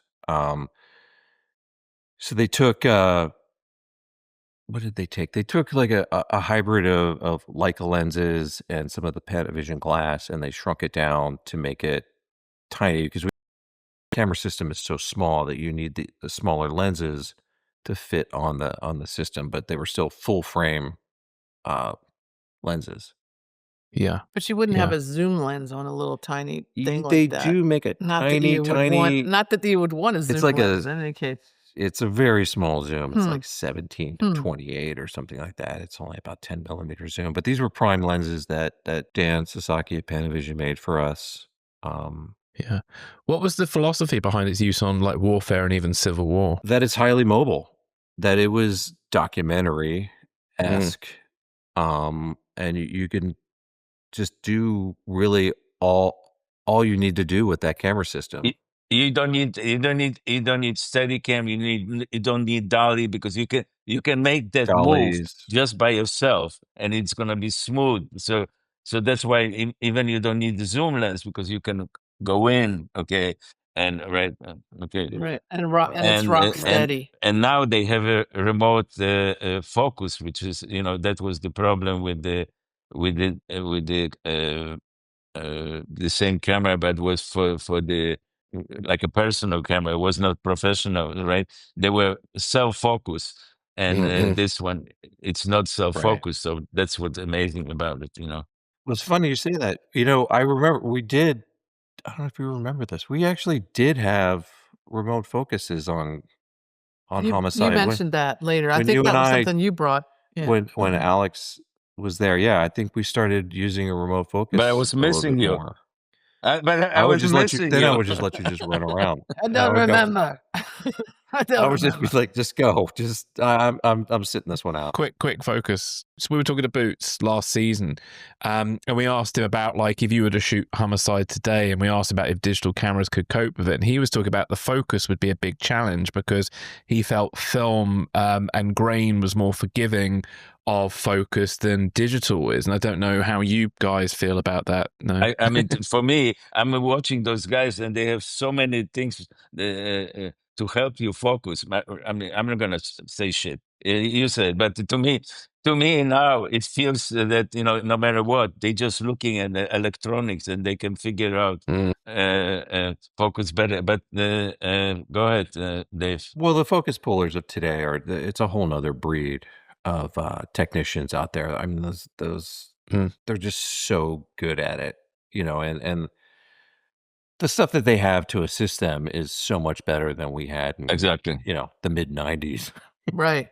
And so on Warfare with the Ronin camera, you are the DP, but you're also operating. I did operate, yes. And you have the focus puller is he watching a handheld monitor?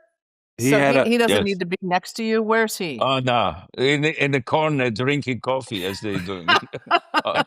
In England, should have probably bought- drinking beer. Go ahead. I'm That's sorry. a whole other story. That is a whole other story. I have a good story about that. Not about you Oh, guys, about oh. another camera assistant. Bring me a beer down to the set and put it in a cup so nobody knows it's a beer. It's like, yeah, No, go ahead, nobody's David. gonna know. Well, no, I mean, nowadays, in sort Go of ahead, the sorry. modern sort of filmmaking, the focus pullers are either in another room. Sometimes it's kind of hard to find them. It's put an air tag on them. Yeah, you got to put an air tag on them. But the older school ones will be in the room with a monitor and a remote focus And watching the it's just action. watching the action, watching their technology. And did you have 2 full setups on Warfare, or just mostly you only needed the 1 camera? Because a lot No, of we it had was two. contained. We did 2 cameras pretty much consistently, constantly rolling all the time. But we were doing 8-hour days, 10-hour days Wow. on that. Yeah. Oh, that's So Tom brilliant. Fontana, if you're listening, reboot of Homicide, and we need with the Ronin camera. Well, yeah, get Alex back. Well, it's just all of the technology has just made such a huge leap. Yeah, and it keeps moving forward, and it's great. From when digital first started to now, it's incredible how. And it's funny how big or small you can choose to pick your camera packages nowadays. Even that camera, it was IMAX. Yeah, Oh, gosh. we blew it up, and it was on like true 72 by or 95 by 72 foot screens, and the image was great. Well, it's interesting you say,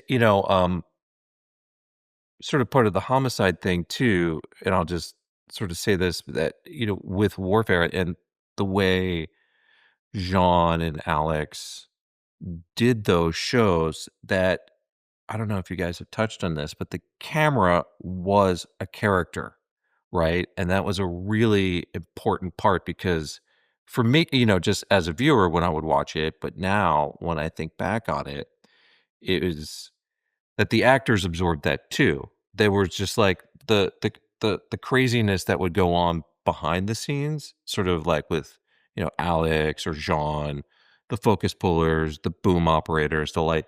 They were all just part of the thing that was running around. They were like part of the story. So you would have like being in a car, sitting in the back seat of a car, you had your sound mixer in the trunk. I'd be in the back seat. I'll just use, Alex and I as an example. And, panning, like we were really driving down those streets. Those weren't done on volume stages or green screen stages. And it was just Alex or Jean, just instinctively going between the dialogue and being a character in the backseat of that car, or being part of any kind of, the dialogue scenes in the squad rooms or out on the streets. That was always sort of the point of view was always an interesting sort of perspective on Homicide. I just want to get away from warfare then to talk more No, about and I Homicide. don't. I don't.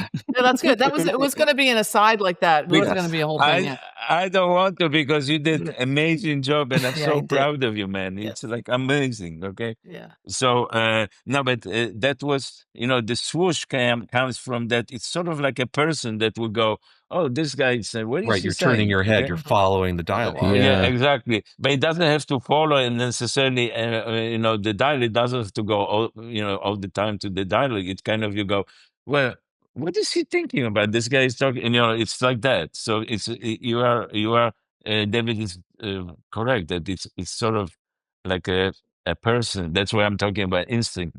It's sort of like a person curious to see what's going on. Yeah. Yeah, and I think Warfare. Let's talk warfare.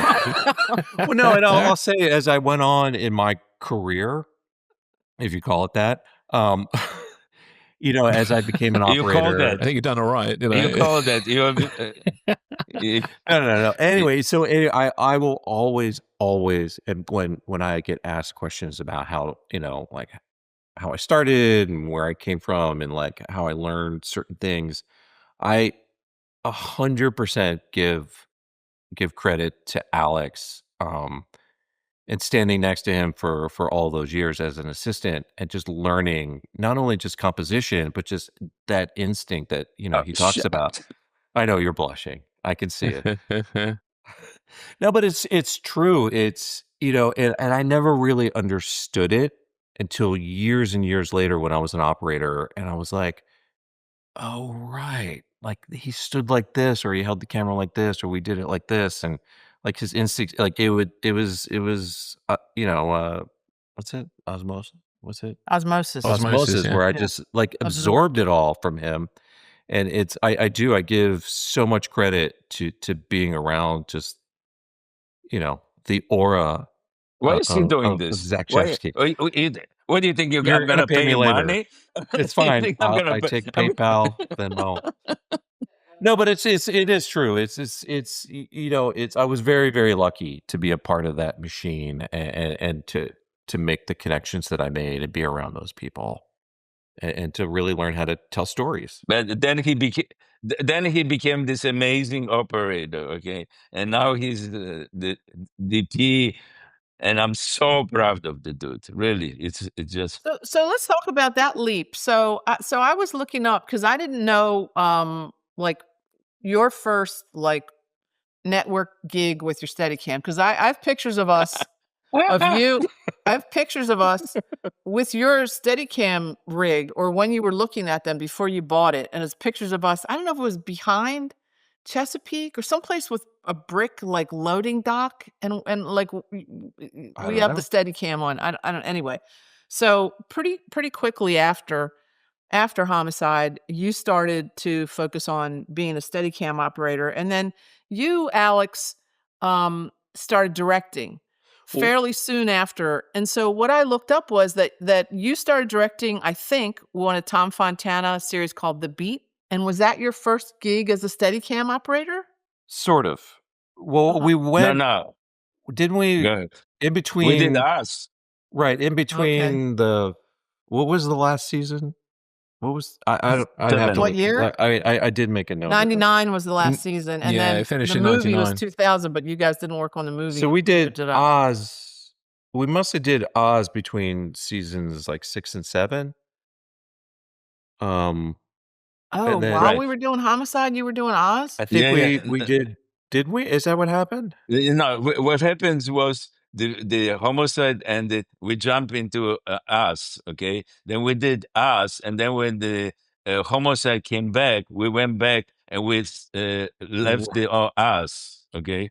And then we Right. came back to us. So we did So you both did it between between seasons. 5 or 6 or 6 and 7? I think we One did of it those. between 5 and 6. We must have did Oz, because then that's when you came back as the The full-time full-time, DP. right, because he was just filling in for Jean when Jean Right. directed and when Jean I was went in up pre-production. because I went up and we did. I was the assistant, the focus puller on Oz for the first season, and then I think Homicide must have ended, and then you went back to shoot season 4 or something like that of Oz. I did the then rest you- of it. And then you asked me to, or we did the beat somewhere in between. That's what I there. said. The beat No, was the beat, I think, was after us. I have that as 2000, which would have been the year right after Homicide finished. So you must have been doing Oz in between the Homicide seasons and then did the beat. Yeah. Does that make sense? I don't know. Chris, what are you looking I up? don't What do you Well, look like you're looking up IMDb is something? not always 100% Not- correct. not Yeah, helpful. and it's depending Not on when helpful. those seasons aired. Right, too. But right, we right, did, right. but we did beat together. Yes, which Right. we did the beat, Right. Yeah. and that was the first. I think I was still the assistant, and then whenever you guys would come up with a Good. steady cam shot, I would struggle through that horrendously. Well, no, the struggling, I think, I remember it was on us. Because I remember giving you shit about Steadicam. You still do. Because he was No, still, you guys never gave each other shit. no, but it was all in I say that sarcastically. Yeah, exactly. In the Eastern European love, okay? This was Eastern European life. You suck, okay? Right. But who's that yelling at each other in the camera truck? Oh, I think it's Alex and Dave. Oh, brilliant. But I think my memory is that you were playing with it because we got Sean. Didn't we get from Philadelphia to come to do a Steadicam on us? I think that was after I left. Oh, it was after you. Yeah, that. And I who was think, that? I think Mike O'Shea came in. Oh, Mike O'Shea, right? Right. Uh-huh. He came in. But I think you were playing with the. Yeah, I think that's when I was just starting to operate and toying with the idea of moving up. So it's another random question. I also have a picture of me on the set of Homicide with a Panaflex in my lap, set up in handheld mode. So when we did the crossover episodes, and we shot for Law and Order in 35 handheld. Oh, wow. Okay. Yeah, we would get a camera package. I looked at that for like an hour, like, why is there a Panavision camera in my lap on the set of Homicide? I know. Until I think Chris, you said, must have been a crossover episode. Yeah, that must have been that. Yeah, we would shoot their episodes, or the pieces that slotted into their episodes, we would do on 35, and then we would send a 16 package up to them. Hey, who went to Miami? I was watching the Bounty Hunter one with what's his name, Chris, that ended up on all the other like spin-off SVUs. What's his name, Chris? Oh my goodness. Hang on. He was to Miami? He was well, or was it somewhere faking for Miami? Was it actually Miami? Oh. I don't know. I don't remember. Because it could have been I was looking fake, at it like, yeah. who did that? It was a two-parter called is it Wanted Dead and Alive? Is that the one? Yes. Yeah, here we go. There we go. Chris, Hang what's his name? That's on SVU? Oh, Maloney? Chris Maloney. It was the first time I think Chris Maloney had ever sort of like become known. And then he got famous. Well, then he was on Oz. Huh? He was on Oz? He was on Oz too. Oh, yeah. I didn't do Oz. Sorry, quick question. What was it like handling those crossover episodes? Because were you shooting the other side of the Law and Order side of it as well? Or? When they came here. It was the same director that would come down, right? And so the Law and Order characters, the actors would come here, and we would switch the cameras to shoot with 35, which I that's remember. crazy. Do you remember? I do remember. And did you have to shoot things a bit differently so it kept more in house of the Law and Order style, or did it kind of stay the same? Right, because Law and Order looks different, obviously. Yeah. That's a question for you, Alex. When we shot those, did you have to light or make it look different to match a Law and Order episode? And then when you became a director, how different was it working on the Law and Order set than working on a Homicide set? I know the actors that went to New York said it was way different working on the Law and Order set than on the Homicide set. Yeah, so my switch happened on Oz, okay? And then, then I did Beat and Oz, I don't remember. And then when I started directing, that was it. I stopped being DP, and it was the switch was very difficult in terms because all the ideas would come when I was looking at the viewfinder. That's another thing that now new generation, they don't look at viewfinders anymore. Okay, they're looking at the little TV. Okay, but there was something magical. I'm sound like a I still fart. look through Old a finder. school. Like a old fart because all the time I go to on the set, I said, "Stop looking TV." Okay, it's like because it doesn't have this. It's not so precious anymore. The viewfinder was like this whole little world. You had the earpiece, Exactly. and you were Exactly. living in that little tiny. You could shut off everything world. else and just worry about what was in those 4 lines. I never thought about that. wa- That it's not like and Yeah. it was more exact, because it's when you you're in the look black at box, right? It's like you're in a Right. black box. this, Yeah, you're it's kind of connected to like the camera. It's part of Right. you. Go ahead, Right. Alex. Sorry, go. No, sorry. And nowadays, they're looking at a small TV. Okay. So anyway, but when I switched to directing, I had a hard time in the beginning. I would grab the camera, okay, once in a while, especially in the Dick Wolf world, right? They would let me do it. Jean did the same thing because we would do more or less the same shows, and then they say, "Oh, you like Jean? You're gonna take the camera?" So. But eventually I just let it go. But it was a big transition because looking at that viewfinder always give me a lot of ideas. So and in terms of directing, my mother was an actress, so I grew up in theater. So I have this instinctive feeling for acting. It's not, I didn't learn that. I just observe. I used to go after school every day to my mother's theater, and I would do the lighting, and all the electrician would do my homework. That's why I'm so stupid. Okay. And, but I would observe the performances, and I would see the nuances, the small differences between each performance, so that's how I got kind of feeling for acting, right? And I couldn't in the beginning. I couldn't converse very well. I still don't, but I couldn't translate this what I want the actors to do. So I would do this terrible thing. I would say, "Why don't you do it like that?" And that was the first time Mark Raphael said, "Listen, Alex, you direct. I'm gonna perform. Okay, don't show me how to perform. Just tell me what you want to do. Okay." Yeah. So that was And Mark Ruffalo yes. was on the beat, right? Mhm. That was on the beat. Yeah, and he's huge now. Yeah. Interesting. Yeah, don't tell me what to do. But you never had? Did you have any? Did you ever?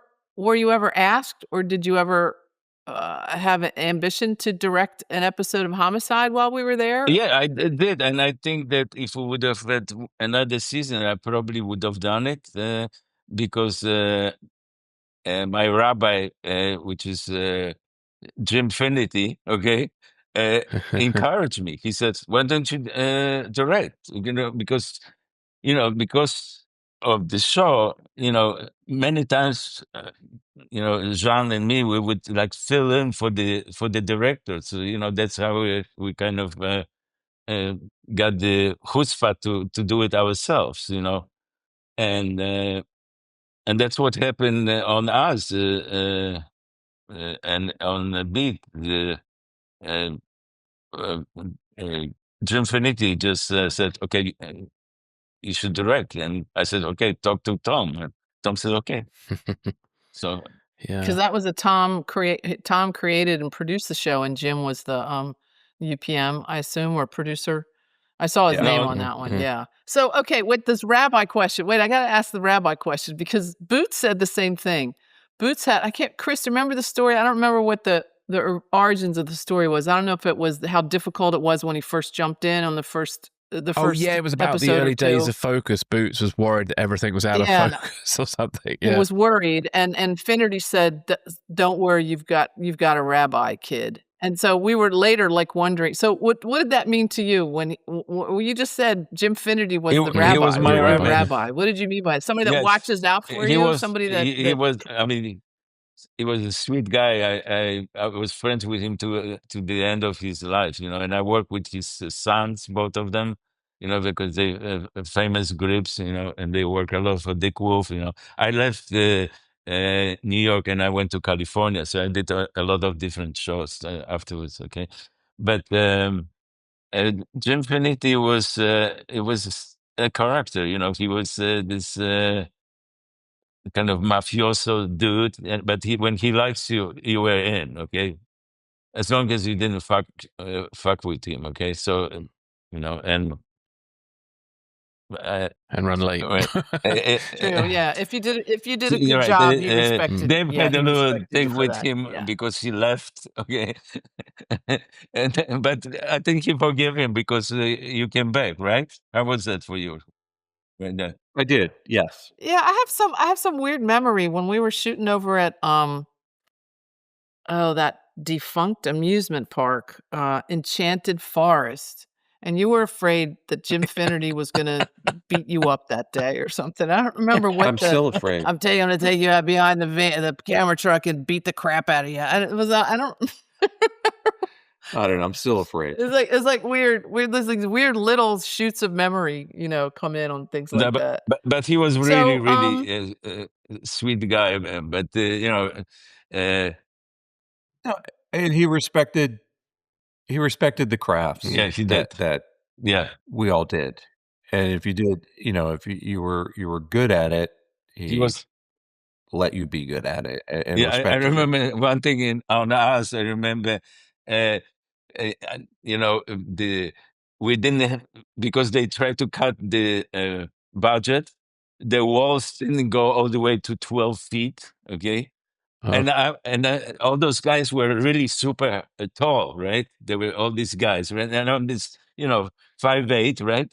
So I had to look up, and I always saw the end of the ceiling. Okay, and I said, so I went to Jim. Jim, can you build up another 2 feet? He says, no, make it work. Okay. And that was it. Put on some stilts I had this, like, I remember for us, I had this like pads. It was the old days, so I was always looking up. I put those pads on my shoulder, okay? And I was always looking up at the viewfinder like this, okay? Right. Oh, fantastic. Yeah, there are some pictures of you from Homicide where you're looking up with the viewfinder. Yeah. One more question for Alex. Well, we've got a few more questions, but one I did want to quickly ask was, what was it like transitioning to The Wire? Because you directed a few episodes of that. How was that different to Homicide for you? Well, it was just another show, but it was, it was a very good show. It was in Baltimore. It was the amazing thing about Homicide was so well written. It was just amazingly written show. Okay, that's Tom Fontana. It was just and the same thing with David Simon. It was very good. The always scripts were always amazing, interesting, and the actors were interesting. But it was already much more, a show. It was. It didn't have like, it was not spaghetti anymore. It was maybe a French cuisine at this point. Okay, I don't know. It was a little step up. Okay, yeah, and it was HBO. So. But like ours was HBO too, but this HBO first, it was first show, Yeah, and yeah, so the beginning of prestige TV is what they kind of call it, isn't it? Right, and then so So Wire was already, but it was great. It was great to work in Baltimore again, and they work in a really funky neighborhoods that the community usually help us be there, you know. Fantastic. And we didn't know, that how big it is gonna be. The show became like a big show, and but Yeah, and you've also gone on to direct, I believe, former cast members of Homicide and other shows. What was that like? well, there was, you know, every time I've done a lot of shows, but every time I had people from home, I'm still very good friends with Clark Johnson. I love the guy. Homicide and Us was like, this, um, especially Us, because Us was even more than Homicide in terms of, because we lived like in a prison. We were 12 hours, and the actors couldn't leave. Even if you come for like one scene, the main characters who had to stay all day in Wow. the background, right? Yeah. So it created this like a really tight connection, and it was the same with the Homicide. So every time I would see those guys on, it would be, it's like seeing good friends, So Yeah. And Dave, you had any encounters with former castmates or crew? And all the time. Directors, actors. It's amazing the amount of talent that went through the Homicide Oz world. And yeah, I run into people all the time. You said you work with Alan Taylor? You Alan worked with him a lot? Taylor, I just saw Alan actually a couple weeks ago in New York. He was, yeah, and I saw Alan, but I run into like Jeffrey Wright was on. He was Mm. in a couple of the Hunger Game movies, and we were like, I was like, yeah, man, remember? I remember way back And he then. was like, whoa, and it's just When he was amazing a when you kid. bring that back to people too, when you make mm. that connection. It's fantastic, and that's part of that was part of the beauty of that show, is how many sort of, at the time, developing actors or unknown that really went on to rise up to real popularity. And Alex, you had a point there. I think. I wanted to talk about Dave, how he, his transition. He went from like Homicide to like the biggest movies, big movies. Come on, talk. Yeah, mention some of that, and then also what either of you have coming up. So just throw out a couple of the things you did after Homicide. Go ahead. Well, after Homicide, what did we? Well, it was. I think I left Oz, and then I went on to do Sex and the City. And I joined Sex and the City when it was right. I didn't know this at the time, but it had just hit like its mega pinnacle in that first sort of run of that show. I don't know what season that was, but that was quite an experience to go from, a very new operator onto probably the biggest show in the world at that point. And then, from there, I just sort of fell into the sort of the New York scene of camera operators, and went on and did I Am Legend. And then, I did a bunch of the Hunger Game movies. And I just saw, just looking through, you work on American Hustle as well with, hang on, try to remember his name now, David O. Russell. I mean, he's quite an interesting director, was he? Yeah. I did Silver Linings Playbook with David and Joy. And was this all these were as a Steadicam operator? It was all as a Steadicam camera operator, yeah. Any favorite directors or projects through that? You could plead the fifth if you wish. I'm gonna plead the fifth. Well, what was funny was when I was in the, Alex and I would always cross paths. Which was, and we still do, which I love to this day. Like, whatever it is, 25, 30 years later, when I was doing a lot of the TV in New York, he would always, like he would either be prepping or like coming in. We always stayed in touch. It was always so like great to see him like as a surprise, like when he would be doing like a walkthrough of a set, and it'd be like, "Oh, no way! Like, I didn't know you were in New York." And then anytime I go, we always stay in touch. Like wherever we are, whatever city we happen to be in, we always get together, which is great. Fantastic. Alex, I have a left field question for you. So Baltimore is very famous for its cuisine, and being a non-Baltimorean, I was wondering if there were any food memories you have of Baltimore, and I'll also throw this to Dave as well, whilst working on Homicide. Well, I lived over this very good Greek restaurant. Oh, it's not the same one that Peter Black Garrity Olive. lived at, was Yes. it? Oh, Peter Garrity said he worked over a Greek. Yeah. Oh, was it? Was that What is this Opa? What was it? The Black Olive. Black Oh, Olive. the Black Olive. Oh, that's at That that was end very of good place. Dame Okay. Street.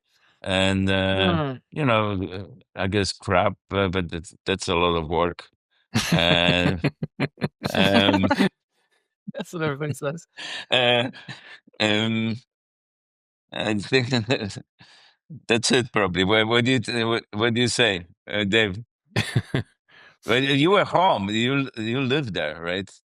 Yeah, I So- lived there, yeah. so it was all What were your haunts? It was Yeah. coffee. Yeah. Coffee. Coffee. Yeah, The Daily coffee. Grind. And then we used to hang around Lots of across the coffee. street in the bar and ate probably Yeah. shitty food Yeah. there. Uh-huh. Cheeseburgers. Cheeseburgers. Right? Yeah. And Yeah. I did mention the gizzards again. I did love it when we'd be out in the middle of West Baltimore, East Baltimore, and Josh or Joe, probably Joe, would go to the corner store and get a greasy bag full of fried gizzards and livers and go pass them out. I don't think That was I one of ever my did. favorite I don't think memories. I ever partaked in Probably didn't a gizzard. either. Cool. So anything you guys want to mention you have coming up? In July, I'm leaving. No, I can talk about it. Oh, good. What I'm is gonna it? go do. Okay, so talk. Come I'm on. talking. I'm gonna go do. There's another Hunger Games movie, Oh. and in Germany, so no. I'm gonna leave. Okay. Sorry. We not that one yet. We can't talk about that one yet. So Hunger Games, is that Then there's something after that. what's the long what's the how long of a shooting schedule or a big film like that? I think it's like 80 days, 90 days. And the whole thing will be in Germany?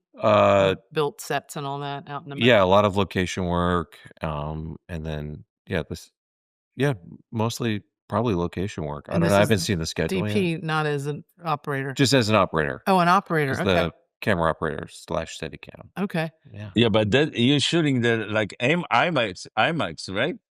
They'll probably shoot IMAX. Yeah, I actually brought it. With the Ronin system?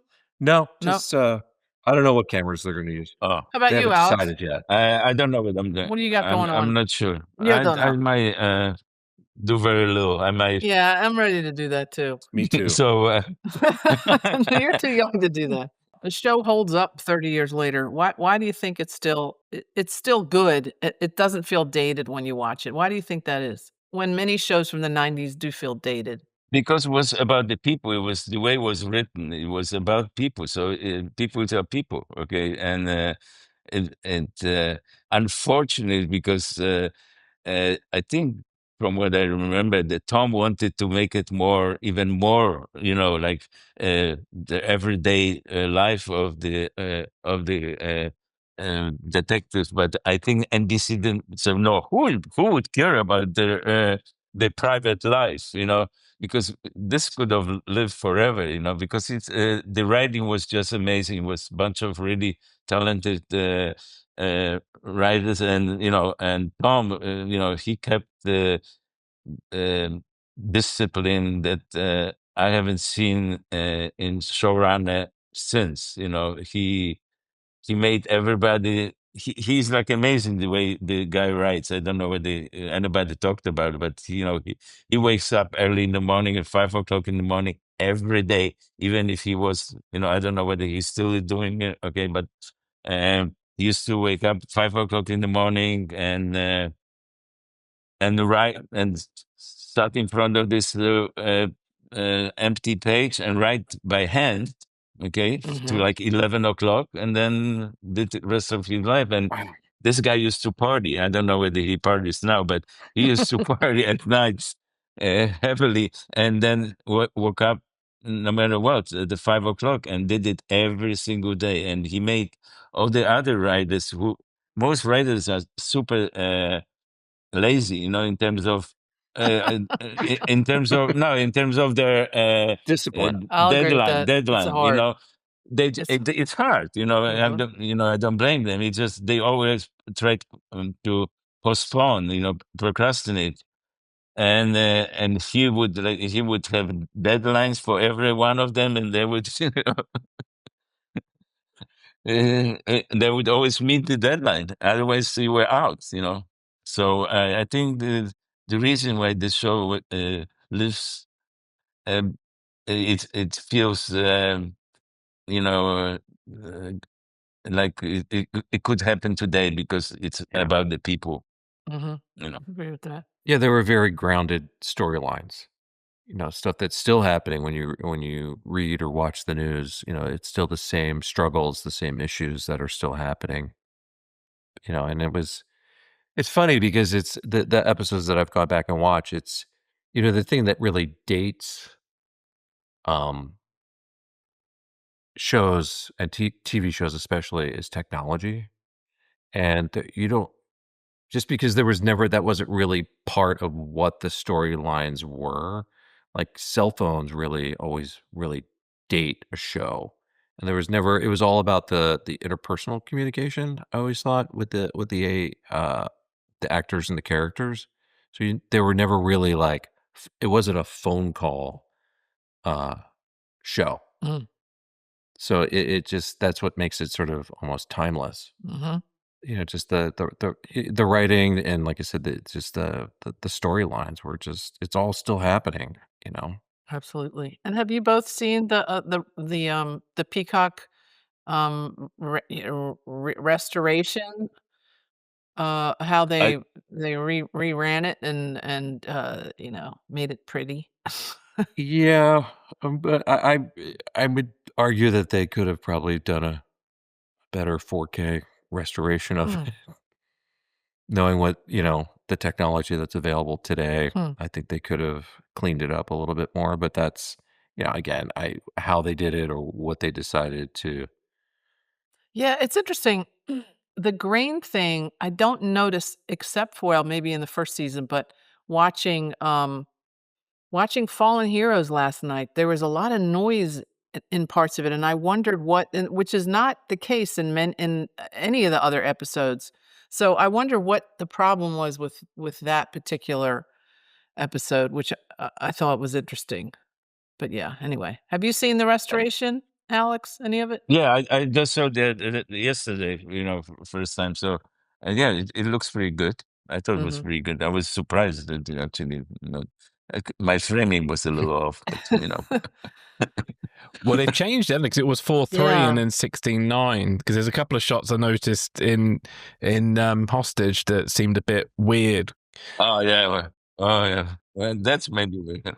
That's it. It was totally it was them. Yeah. Alex. Don't worry about it. Yeah, Uh, yeah. Your framing was What great. is it? It What was I perfect. said? What is No. this? No, it was It was totally NBC. Don't the worry about switch it. to 16:9. Yeah, Yeah. really interesting. Yeah. Cool. Okay. Yeah. But do you know why it took them so long to release? By the way. Music rights, apparently squabbling over the I see. music and the cost of it all, and then it's still they've changed the music, so it's because when we spoke to David Simon, I think they'd finally signed a deal where they could go with the music, but then they changed it. So and I think Tom said they assured me that they would keep all the music, and in fact there were apparently music they didn't get, and then they substituted, like, I don't know, some guy in a room with a guitar. I don't know. So some of the music is not up to how interesting and how so much of that music really put a point on the stories. The music was terrific, and some of the episodes it's missing that because it's not the original music, but it's still good. I mean, I think it holds up. Excellent. Well, I think we've covered everything. So any final anything, or are we all good? Speak now, forever hold your peace. Good. Alex, okay. Well, there we are. We'll seal it with a kiss. Mwah, back at you. So thank you very much, Alex and Dave. Thank you so much for joining us today. It's been brilliant. Yeah, thank you guys. Okay. It's always a marathon, and we appreciate people hanging in because the Okay. conversations are really, really, really interesting. Okay.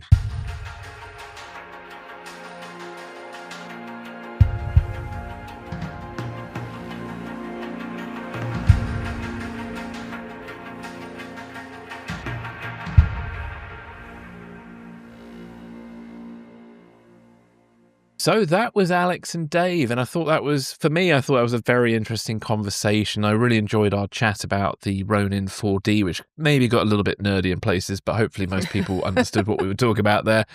Susan, were any takeaways for you from that conversation? Because obviously you work with both of them, so seeing them again for probably the first time in quite some time. Yeah, I've seen Dave more recently, but I had not seen Alex in, like I said, 25 years. So Yeah. it was terrific. And he was very, very, they were both very the same, sort of personality. So, Mm.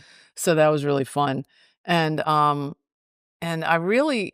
think I mentioned this in the intro, all the things they talked about, the challenges of the challenges of shooting the show, the challenges of working with some particular directors for Yeah. for Alex, and obviously the shooting style. And then when Alex came in, the lenses were a little tighter, maybe the light level was a little lower, and maybe made the focus pulling a little more challenging. But just the constant movement and the constant um, unpredictability of that movement certainly made it a hugely challenging job for the focus puller. So, I loved it when Alex said, "What a great job Dave had done keeping up with them," and that Alex said he used to set shots up and tell him and Dave, "This is what we're going to do. You do this, this, and this," and then he said, "And then I would do the exact opposite just to mess with them." It was like, which I think, in many ways. I mean, obviously we had difficult situations, we had tense situations, we had whatever, but on the whole, on those seasons I was on, 6 seasons I was on, it was generally, and I think a lot of it, and I said in the interview, had to do with Jean's and Alex's personalities. And even though there were, many opportunities to be uptight, I think they in particular, and also the assistant directors, although they could also get uptight, but I think just the way the show ran in general, it was a fairly pleasant, more than fairly pleasant show on the whole to work on. And I think, you got a little flavor of that and their relationship, and how much they enjoyed the show. And that Dave gave a nod later in the interview to Alex, saying that when he goes on new jobs or when he's in particular circumstances, he really looks back and gives thanks to Alex for the way that they worked together and the way that show that was shot and how challenging it was and the things that he learned and how he grew on the show. So yeah, it was really fun. I certainly laughed out loud in quite a few spots listening to it. And back to the Ronin, I think let's get nerdy. Yeah. So I would suggest people that aren't familiar with these kinds of camera systems, if you go to Dave's, and he's on IMDb as David J. Thompson, if you go to Dave's IMDb page and look at, there's a handful of photos, about 8 photos there, and there are a couple photos of him with an IMAX camera on his shoulder. And whether or not, I know that some of Hunger Games, the early ones were shot in 35, so that would have probably been a film IMAX camera, but I may be wrong. It could also be a digital IMAX camera. In any case, it's gigantic.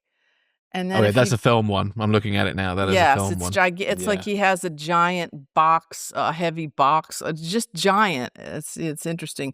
But then if people can find it, if you go on Instagram, the Society of Camera Operators, the SOC, Dave won a Camera Operator of the Year award for Civil War, the year he worked on, the year he operated Civil War. And there are a couple photos on that Instagram page with Dave, and one of them is with him holding the Ronin. Yeah. And you can compare the size of that IMAX camera with the size of the Ronin, which is what he used on Warfare. And I guess, did they use it on Civil? Did they use Yes, it on they did. They did on use it on Civil War? War as well. That was I think that was the first sort of proper feature, Hollywood feature film to use it. I think they used it in parts rather than the whole thing. I could be wrong there. It's a bit like with the 28 years later, it's just come out where they're using iPhones for the majority of the film, which is kind of a whole other thing. But yeah, the Yes. Ronin is quite an interesting piece of kit, and it's quite compact. It's still kind of big, but it is a bit like, we were talking about the Arton being described as a cat on your shoulder. Maybe it's like picking the cat up and putting it in front of you. And it actually, the picture, it's not big. No. The SOC picture, there's one of him with a regular digital camera, and then there's one of him with the Ronin, and what it looks like is an old digital, it looks like a digital still camera, on a bit of a handheld rig that you hold out in front of you. Yeah. But you think about the freedom. Now, obviously, that's two ends of the spectrum to compare the IMAX camera to a state-of-the-art digital camera used for filmmaking. Nevertheless, you can't help but think of how different and how many more opportunities it offers the director and the DP to use a small rig like that as opposed to this giant thing. It has to make many more things possible, and frees up the DP and the operator, not just to be maybe more creative with the camera, but also just physically not to have that hunk of camera, on your shoulder or on the Steadicam. I mean, there's a picture of him with the IMAX camera on the Steadicam. I mean, Steadicam is weird enough. When you put it on, it throws your center of balance out of whack because the weight is held way out in front of you as the camera's being held up on the very heavy springed arm. So you walk with your feet and your legs are out in front of you when you're walking. That's how far off your center of balance is when you're using a Steadicam.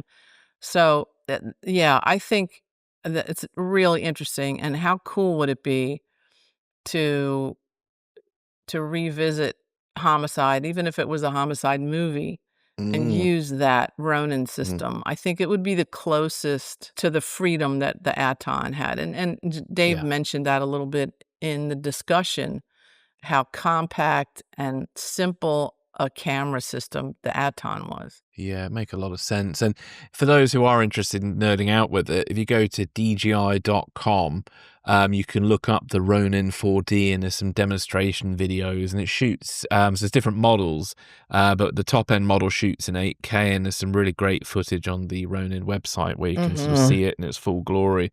And it's truly stunning. And I was just even looking at some footage yesterday from somebody filming in around a mountain and stuff. And it just looks amazing. And also you can, because the resolution is so high, it means you can kind of punch in on shots should you need to.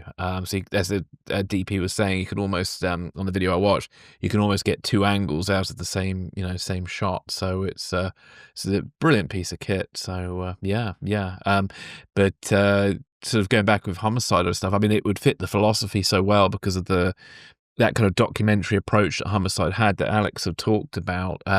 This camera makes all those moves very smooth. So it's almost doing what Jean used to do, and Alex to some extent, where they had to train to almost be like dancers. But now you don't necessarily have to be so smooth with your body anymore because this camera compensates for that. So if anything, you'd get more dolly-like shots out of the movements than you would handheld. Without that weird floatiness that the Steadicam has. Yes, the Steadicam has, yeah. And that depended on the operator, because there were Steadicam operators that probably somebody just threw a Steadicam at them and they hadn't had much practice.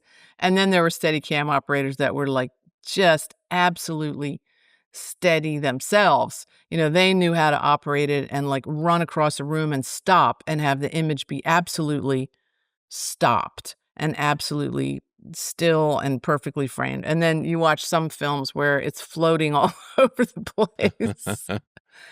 Yeah. But yeah, definitely looks different. It does not look like a Steadicam when you watch a film made with the Ronin. Yeah. And how interesting, we just talked to somebody yesterday who had worked with Garrett Brown, Ooh. who was the Steadicam inventor. Yeah, I know, what a small world. So that'll be in a future episode. That was a surprise to hear. Yeah. And then also to hear that Garrett Brown was a semi-local. He lives on the East Coast and still lives around here and has a boat docked on the Chesapeake Bay. So that was an interesting connection to camera and to the Steadicam invention. Yeah. But I also wanted to mention, as I was looking through both of their IMDb pages, thinking that Warfare was Dave's first DP job, and then I saw that we had worked together. I worked with him. I pulled focus for him on a documentary that was written and directed by a local camera assistant who probably also is not a camera assistant anymore. He's probably a director or DP named Jim Bartolomeo, and we shot a documentary in Pottsville, Pennsylvania, which is basically the mining area, but it was about the Yingling Brewery, which is America's oldest brewery. And so I thought, wait a minute, Dave shot that like 1999. So he had one under his belt before that. And I just did want to mention as they went on. So obviously Alex pretty much was done with being a director of photography when Homicide was finished, and Dave was pretty much finished with being an AC. He obviously still did some after that, but very quickly moved up to camera operator and then Steadicam operator. And Alex did a couple more things as DP, The Beat, Crime and Punishment, and Oz. But then really quickly as director, The Agency, Law and Order, Criminal Intent, Law and Order SVU, Law and Order Organized Crime, The Wire, The Unit, Numbers, Good Wife, Cold Case, Treme, which was another Baltimore. David Simon, yeah. Yeah, Baltimore Connected was a David Simon show in New Orleans. CSI New York, CSI Cyber, CSI New Orleans, The Man in the High Castle. Yeah, I haven't seen that yet. And I love Ian McShane. I love Ian McShane back from Look Up the Film. If It's Tuesday, This Must Be Belgium. That was where I fell in love with Ian McShane, probably a 1968 film where he plays a tour guide on a tour bus with a bunch of Americans going across Europe. Including Suzanne Plachette and a pretty good cast, Yeah. but that was where I fell in love with Ian McShane. Man in the High Castle. And going on with Alex, FBI and FBI Most Wanted and FBI International, Blue Bloods, and Bosch Legacy. And Bosch as well. Bosch Yeah. Prime. And Yeah. for Dave, and then we can come back to what you were going to say, and I just want to get these out. And for Dave, Yeah. went on to Oz, and these were as operator, and then really quickly as a Steadicam operator, Oz, Sex and the City, The Wire, The Devil Wears Prada. There's a great shot of him. Yeah, great shot of Dave with the Steadicam in front of Meryl Streep in The Devil Wears Prada.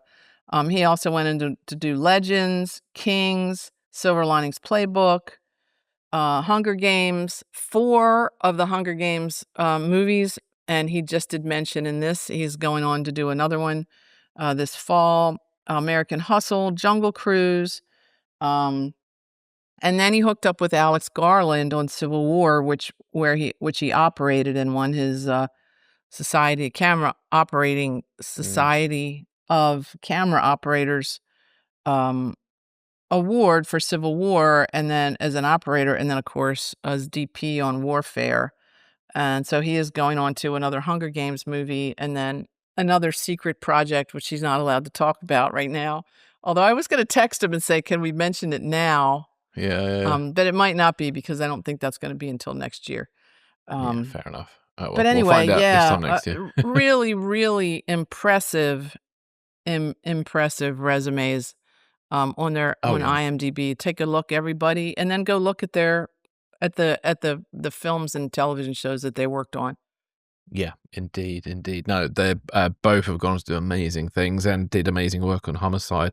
Alex kind of definitely created a look that sort of stands the test of time with his seasons on Homicide as much as Jean did. So Absolutely. yeah, I quite like. I mean, yeah, I quite like the sort of darker look in sort of season 6, isn't it? And then 7 as well.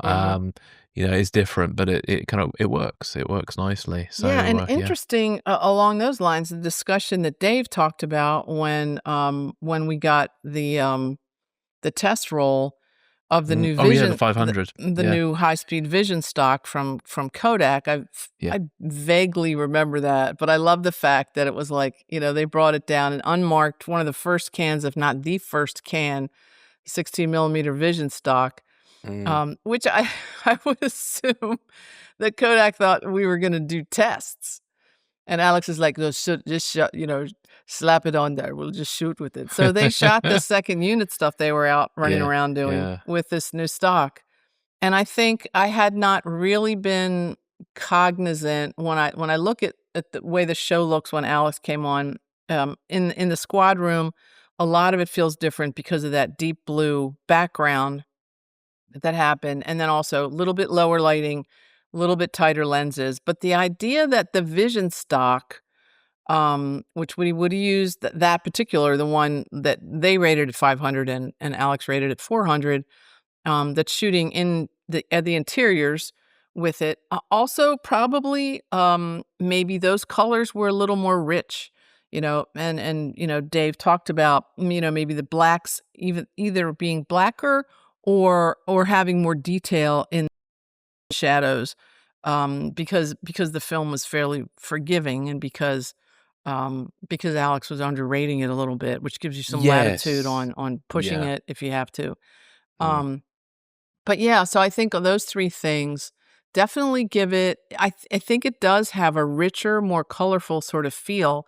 At least, maybe even not just on the interiors. I have to look at more of them and look at the exteriors. I'm thinking about which episodes we looked at more recently. I don't think we were looking more at 3 and 4 this past week, for one of our other guests, and I think about what the I have to look at that, what the exteriors, if they had that sort of, also maybe richer, more colorful feel, because he said we did eventually get the outside vision stock, right? What that was it rated at 200 ASA? That would make sense. Yeah, I've forgotten what he Yeah, said on that one, but yeah, but that was pretty cool. That was fun. And I think that just goes to underline the whole sort of feel of that show, like the looseness of the show. Mm. It's like, okay, we're not gonna go into the back room with our color bars, and we're not gonna do a test, like you would, in other film stocks, to see how it looks first. We're not gonna sit somebody down, on a stool and throw some light on them and see how, their skin tones hold up with this new stock. It was just like throw it in there, we'll just shoot with it. Yeah. Which I think was part I of the suppose they get results very quickly, so yeah, they would know. and part of the philosophy, I think in everybody's mind on the show was just like, just go for it. And the fact that Alex said, and nobody ever said anything. So obviously nobody was had a problem with what they'd shot with it, Yeah. or even knew, once it got up to New York or to the editing rooms that there was a difference in the film stock, just that it still looked good or, whatever. Yeah. But that was fun. Yeah, and I loved his story, like Peter Garrity's, they lived above the Greek restaurant, Yes, yeah. which I don't think I even knew. And, I don't know if I ever, maybe more than once, ate at the Black Olive. I don't know why. It was right down the street. It was a block away from the sets. Yeah. I'm not sure why. Is it I still never there sure. now, or is it gone now, the Black Olive? I don't know. I wanna say there's definitely a restaurant in that building, whether it's still the Black Olive or not. Chris is gonna check real quick. Let's double check, yeah. I should know the answer to that. Authentic Greek Fish Tavern, Fells Point. Ooh, There you go. the Black Olive. On Thames Street? It's Or as you would say, Thames Street? Bond Street. Bond Street. So it's Around not. the corner? It's around the corner. Oh, Yeah, okay. Well, yeah. maybe that's the same one. Have to put In the that on same my building. list for my return to There you go. Baltimore. Yes. It was near. Oh yeah, it was absolutely. near my hotel.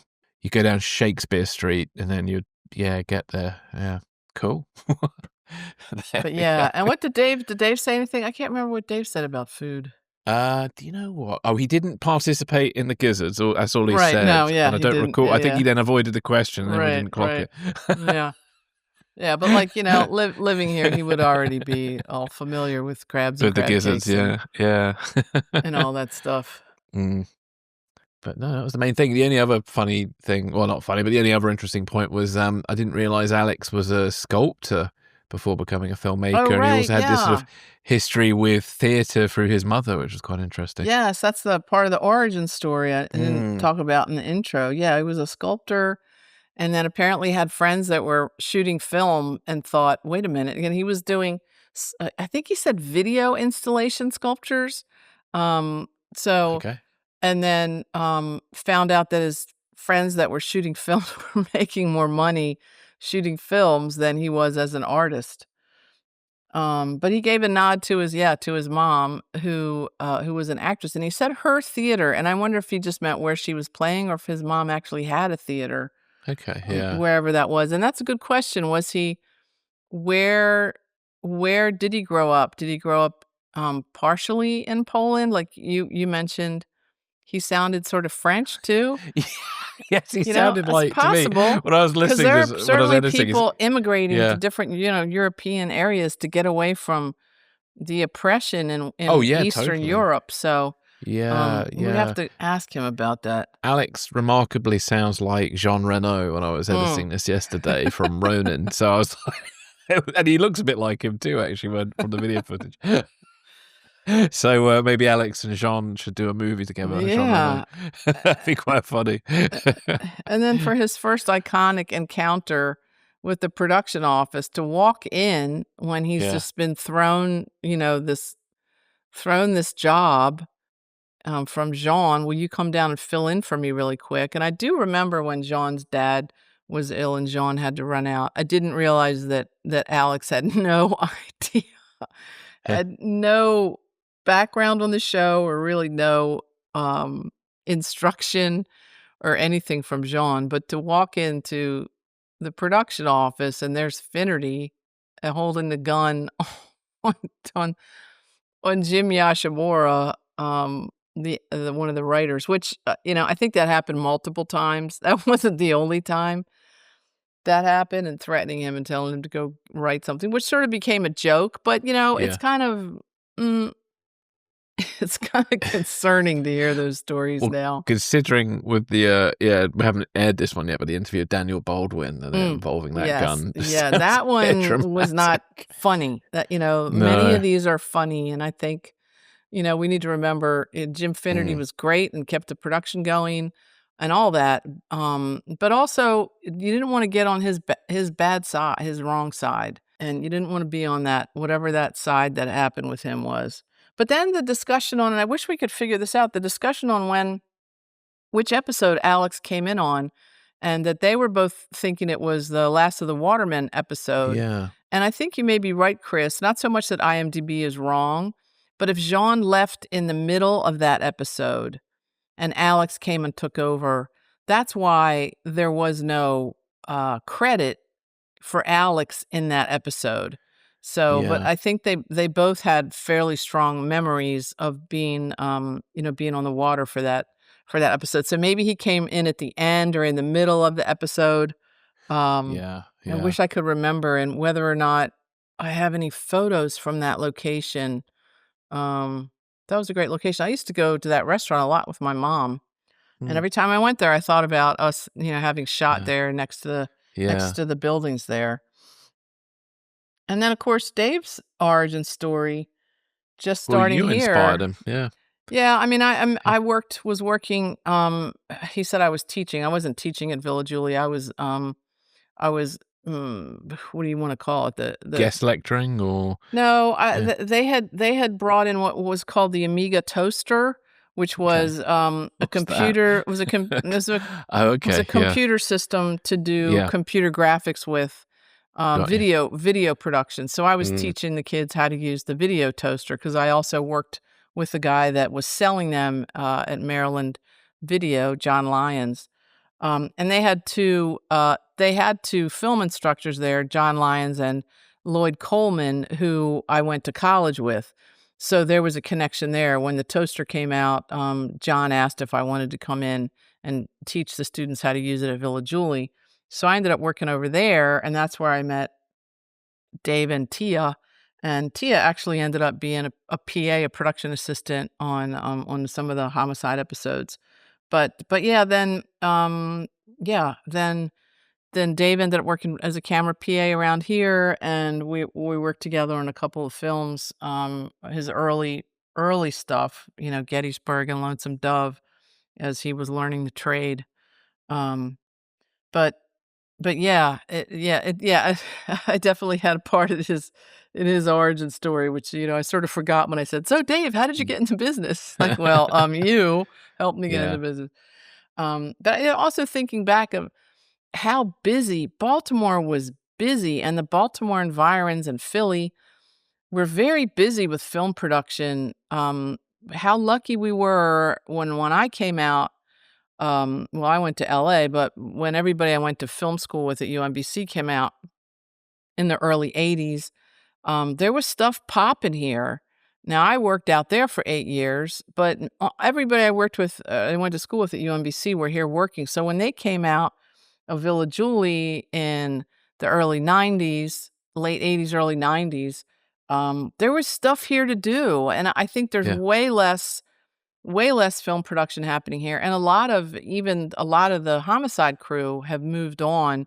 Many of them live in Atlanta or New Orleans and other film hubs, probably also LA, in trying to catch that work, which I mean, we had enough productions here at some point and enough people, enough talented crew people here to be like 3 productions deep, and been able to crew 3 productions going on at the same time.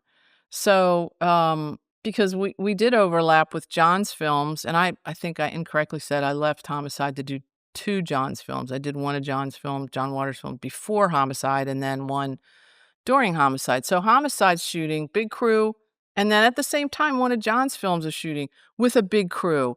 So, that kind of busyness is not happening, unfortunately, is not happening now. Hopefully, it'll come back at some point. Indeed. Well, is there anything else you'd like to add, or are you happy there? No, I don't think so. It was a really fun conversation. Yeah, I hope there people was. got something out of it with another conversation with the camera people. Yeah, no, I thoroughly enjoyed it, and I really enjoyed chatting with both of them. And they have such fantastic careers and such interesting insights into the processes behind Homicide. So yeah, that was really great. So Mhm. thank you to both Alex and Dave there, and thank you everybody for listening. Hope you enjoyed the episode, and we will catch you on the next one. Take And care. yeah, and we have lots of interesting guests still coming up. Thanks for listening.